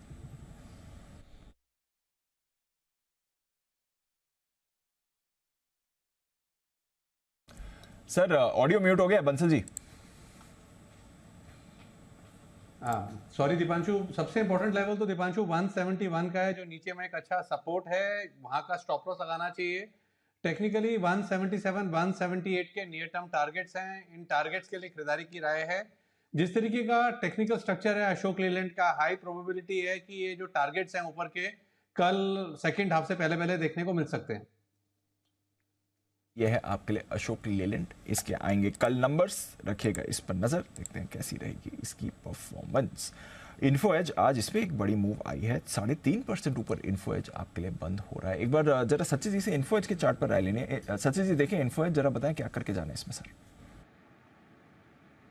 दीपांशु, काफी स्ट्रॉन्ग प्राइस एक्शन रही है पिछले 2 हफ्ते से। जिस तरीके से एक फॉलिंग वेज फॉर्मेशन का ब्रेकआउट हुआ था, उसके टारगेट्स अभी भी मुझे लग रहा है पेंडिंग है। सो 4720 के आसपास का स्विंग मुझे लग रहा है बनना चाहिए। सो अभी भी मुझे लग रहा है यहाँ पर एक अच्छा विकल्प है। स्टॉप लॉस आप 4425 पे लगाए, एंड डिक्लाइंस पे अभी भी खरीदारी करने की सलाह होगी 4720 के टारगेट पे। ये है आपके लिए इन्फो एज, जहां पर आपको रखनी है नजर, इस पर भी आपको एक्शन आते हुए दिख सकता है। आइए फिर क्लोजिंग की तरफ बढ़े। हाँ, उससे पहले दीपक हमने थोड़ी देर पहले फ्लैश भी किया था। पिरामल फार्मा में भारी भरकम वॉल्यूम होता दिखा, 17 लाख और शायद 5 लाख 2 ट्रेड होते हुए दिखे पिरामल फार्मा के शेयर में। 3:17 के आसपास बड़ा वॉल्यूम होता दिखा है, और अभी भाव 117 रुपये के आसपास चल रहा है। आप देख सकते हैं ट्रेड हुआ है 95 रुपये 30 पैसे के आसपास। वॉल्यूम भी आप देख सकते हैं 30 लाख से ज़्यादा शेयरों का होता है, नहीं सॉरी 3 करोड़ शेयरों का होता है, 3 करोड़ 1,37,000 शेयर। 3 करोड़ शेयरों का आज भारी भरकम वॉल्यूम एनएससी पे, और ऐसा लगा 3:17 के आसपास काफ़ी बड़ा वॉल्यूम ब्लॉक डील्स भी होती हुई दिखी है 22 लाख शेयरों की, और वापस 117-118 के आसपास स्टॉक गजब का एक्शन होता हुआ दिख रहा है। तो इस स्टॉक पर भी नजर रखिए, शायद कुछ बड़ा वॉल्यूम होता दिखा है। 13 लाख शेयरों का तो एक नजर आ रहा है, शायद 7-8-9 लाख का शेयरों का ओवर ट्रेड होता हुआ दिखा। ओके, तो यह है आपके लिए पिरामिल फार्मा। यहाँ पर आपको एक्शन भी बढ़िया होते हुए दिख रहा है, इस पर भी रखेंगे नज़र। आइए फिर क्लोजिंग की तरफ बढ़ते हैं। ज़बरदस्त मूव आपको बाजार ने दिखा दिया है आज। पिरामिल फार्मा में आपने एक बढ़िया मूव भी आते हुए देखी है। मूव आपको ज़्यादातर निफ्टी स्टॉक्स में अच्छी दिखी है। Oil marketing companies of course star थे, एचपी, बीपी, आईओसी, यहाँ पर आपको अच्छा एक्शन दिखा है। अदानी पोर्ट्स 2.5% ऊपर, एशियन पेंट्स 2% ऊपर है, सिप्ला में 2% की तेजी रही है। साथ ही Titan, L and T, Eicher, ONGC, HUL, Adani enterprises, coal India, doctor Reddy's, ITC, सारे स्टॉक्स आपको बढ़िया एक्टिविटी दिखा गए हैं। डॉक्टर रेड्डीज यहाँ पर भी आपको मूव बढ़िया दिखी है। एलटीआई, माइंट्री, हिंडाल्को, मारुति सुजुकी, ग्रासिम, ये सारे स्टॉक्स आपको अच्छे मोमेंटम में दिखे। आईसीआईसीआई बैंक ये 1.5% नीचे है। एनटीपीसी यहाँ पर 1% का कट दिखा है। Infosys, tech Mahindra, Tata consumer, power grid, यहाँ पर भी आपको कमजोरी आती हुई दिखी है। वायदा कारोबार की तरफ आते हैं और यहाँ पर भी आपको जबरदस्त एक्शन बनते हुए दिखा है। 7.5% का उछाल आपको एचपीसीएल में आते हुए दिखा है। अपोलो टायर्स में भी आपको 7% की तेजी दिखी है। जाइडस लाइफ 5% ऊपर रहा है। इप्का लैबोरेटरीज में आपको 5% की तेजी दिखी है। Alkem labs, Cummins, Auro pharma, Info Edge, Glenmark, Chambal, बोजो पेंट्स, आरबीएल बैंक, ये सारे स्टॉक्स आपको काफी एक्टिव होते हुए दिखे हैं। वीकनेस कहां पर थी? बीएचईएल 3% नीचे था ये काउंटर। डेल्टा कॉप 0.3% की गिरावट यहाँ पर भी आपको दिखी। वोडाफोन आइडिया में कमजोरी थी। Bharat forge, LIC housing, Shree cement, Piramal enterprises, ICICI Pru, power grid, IGL, ये भी आपको कमजोर होते हुए दिखे हैं। ICICI bank, Indus, NTPC, HDFC, MC और इन्फोसिस, यहाँ पर भी आपको कमजोरी होती हुई दिखी है। कैश मार्केट की तरफ आते हैं। यहाँ पर भी स्टॉक्स आपको काफ़ी सारे एक्टिव होते हुए दिखे थे। बढ़िया मूव आपको आती हुई दिखी है आज एचपी इलेक्ट्रिक में। पूना वाला फिनकॉप 7% ऊपर था। एनएलसी इंडिया 7% ऊपर था। एंजल वन में अच्छी खरीदारी रही। NCC, Zydus life sciences, Prestige estates, life hyper था 5% ऊपर। आरवीएनएल, सेंचुरी प्लाई नंबर्स के बाद यहाँ पर बड़ा उछाल था। केपीआईटी टेक और शोभा, यहाँ पर भी बढ़िया खरीदारी दिखी है। 0.5% ऊपर आपका स्मॉल कैप इंडेक्स बंद हो रहा है। 1% ऊपर आपका मिड कैप इंडेक्स बंद हो रहा है। निफ्टी यहाँ पर आपको पॉजिटिव था। बैंक निफ्टी आपको करीब 80 पॉइंट नीचे दिखाए। ये है पूरा का पूरा बाजार का एक्शन। अनिल जी, जबरदस्त मूव आती हुई दिखी है बाजार में, बढ़िया मूव थी। कल बैंक निफ्टी ऊपर था, निफ्टी सुस्त था। आज निफ्टी ठीक है, बैंक निफ्टी आपको थोड़ा सुस्त दिखाए, बट मिड और स्मॉल कैप लगातार 5वें दिन बढ़िया आउट। शानदार तेजी होती हुई दिख रही है। कल हल्की फुल्की सुस्ती जो दिखी थी आपको निफ्टी और सेंसेक्स में। बैंक निफ्टी तो कल भी ठीक था, आज बैंक निफ्टी में हल्की सी सुस्ती है। बाकी दोनों मजबूत बंद होते दिखे हैं, लेकिन असली एक्शन तो मिड कैप स्मॉल कैप शेयरों में ही। 2150 शेयर मजबूत बंद हुए हैं बीएससी पर और 1275 शेयर मजबूत बंद हुए हैं। बहुत क्या चाहिए। बिल्कुल। शाम का प्रोग्राम बताइए। शाम का प्रोग्राम बताते हैं सर। दिवाली का सीजन है। दिवाली में मिठाई और चटपटे खान पान से बच पाना तो मुश्किल होता है। कई बार हम इससे बीमार भी हो जाते हैं, उसका भी खतरा रहता है। कैसे दिवाली का समय सेलिब्रेट तो करना ही पड़ता है, बट परेशानी है मिलावटी मिठाई और पटाखों का प्रदूषण। ये दिवाली की खुशियों में खलल डालने का काम करता है। ऐसे में आज शाम 6 बजे हम सेहत वाली दिवाली पर करेंगे बातचीत। हेल्दी दिवाली को लेकर खान पान से जुड़े कुछ हेल्दी टिप्स भी आपको देंगे। डायबिटीज, हार्ट और अस्थमा के मरीजों की डाइट कैसी होनी चाहिए, इस पर भी करेंगे एक्सपर्ट से चर्चा। होने वाले हमारे साथ doctor Swati Maheshwari, senior physician, इसके साथ ही दीप्ति नागपाल जो कि एक डाइटिशियन है, और निशांत चौबे जो कि एक शेफ हैं। तो बात करेंगे अनिल जी 6 बजे, जरूर देखिएगा इस दिवाली सेहत वाली थाली। दिवाली पे भी मिठाई ना खाए तो आदमी कब खाए? कैसे चढ़ती है सर? कब खाए? मतलब ये तो बात सही है। मतलब जनरली लोग है ना जिम विम जाने का रेजोल्यूशन जो लेते हैं न्यू ईयर पे लेते हैं, और दूसरा जो एक्चुअली जो जाते हैं ना वो दिवाली के बाद जाते हैं, क्योंकि जो माल दिवाली में दबाया जाता है ना उसकी तो बात ही अलग है। मतलब आप बच ही नहीं सकते, बस नहीं बच सकते। अरे जो लोग कई बार बोलते मिठाई नहीं खाते, मिठाई का, अब वो चॉकलेट्स आने लगी। हाँ, अब चॉकलेट्स की तो कैसे मना करो, और ज्यादा वहाँ ज़्यादा कैलोरीज है। ये 2 हफ्ते का पीरियड होता है सर, जहाँ पे पूरे कैलोरी काउंटिंग बंद करनी पड़ती है। एनीवे, त्योहार का सीजन है, बट ऑफ कोर्स हेल्थ का भी ध्यान रखना जरूरी है। पहली सैलरी ये बहुत खास होती है। पहली आय ना सिर्फ हमें फाइनेंशियली इंडिपेंडेंट होने का एहसास देती है, बल्कि हमारे निवेश के सफर की भी शुरुआत इसी से होती है। आज बताएंगे पहली आय से कैसे शुरू करें निवेश, कहां पैसे लगाएं और आय में निवेश और खर्च का संतुलन कैसे बनाएं। शाम 6:30 बजे मनी गुरु में देखिए पहली कमाई कहां लगाएं। हमारे साथ होंगे हेमंत रुस्तगी साहब, सीईओ वाइज इन्वेस्ट, और क्षितिज महाजन, सीईओ कंप्लीट सर्कल वेल्थ के। इसके अलावा एयरलाइंस के डार्क पैटर्न पर जी बिजनेस की मुहिम के बाद सरकार एक्शन में आ गई है। आज उपभोक्ता मामलों के मंत्रालय ने मेक माई ट्रिप, इजी ट्रिप, यात्रा, IRCTC समेत कई पोर्टल्स की बैठक बुलाई है। दरअसल जी बिजनेस ने उजागर किया था कि ऐसे पोर्टल्स पर टिकट शुरू में तो सस्ती दिखती है, लेकिन बुकिंग करते समय आखिर में किराया अचानक बढ़ जाता है। अब इन पोर्टल्स को सरकार के सामने न सिर्फ सफाई देनी है, बल्कि आगे इस पर कई ठोस गाइडलाइंस भी आ सकती हैं। आज इंडिया 360 डिग्री की कवर स्टोरी में करेंगे पूरा विश्लेषण। देखना मत भूलिएगा डार्क पैटर्न पर सरकार का एक्शन शाम 8 बजे। चलिए, यह है आपके लिए पूरा एक्शन। फाइनल क्लोजिंग फिगर्स भी हमारे सामने आ चुके हैं। 19,443 पर निफ्टी बंद हो रहा है 36 पॉइंट ऊपर, 80 पॉइंट नीचे बैंक निफ्टी बंद हो रहा है 43,658 पर। सेंसेक्स 65,000 से 25 अंक नीचे आज आपको बंद होते दिख रहा है। मिड और स्मॉल कैप में बढ़िया एक्शन रहा है। एक्शन वाला दिन था अनिल जी, वीकली एक्सपायरी भी हो गई बैंक निफ्टी की, कल अब मंथली एक्सपायरी है। हमारे सारे माफ कीजिए, निफ्टी की वीकली एक्सपायरी है। सारे मेहमानों का बहुत बहुत शुक्रिया हमारे साथ शो में जुड़ने के लिए। आशु जी, सचिन जी, हिमांशु जी, साथ ही सुमित जी, जय ठक्कर साहब एंड राकेश जी, कुणाल जी। कल सुबह आपसे फिर से करेंगे मुलाकात।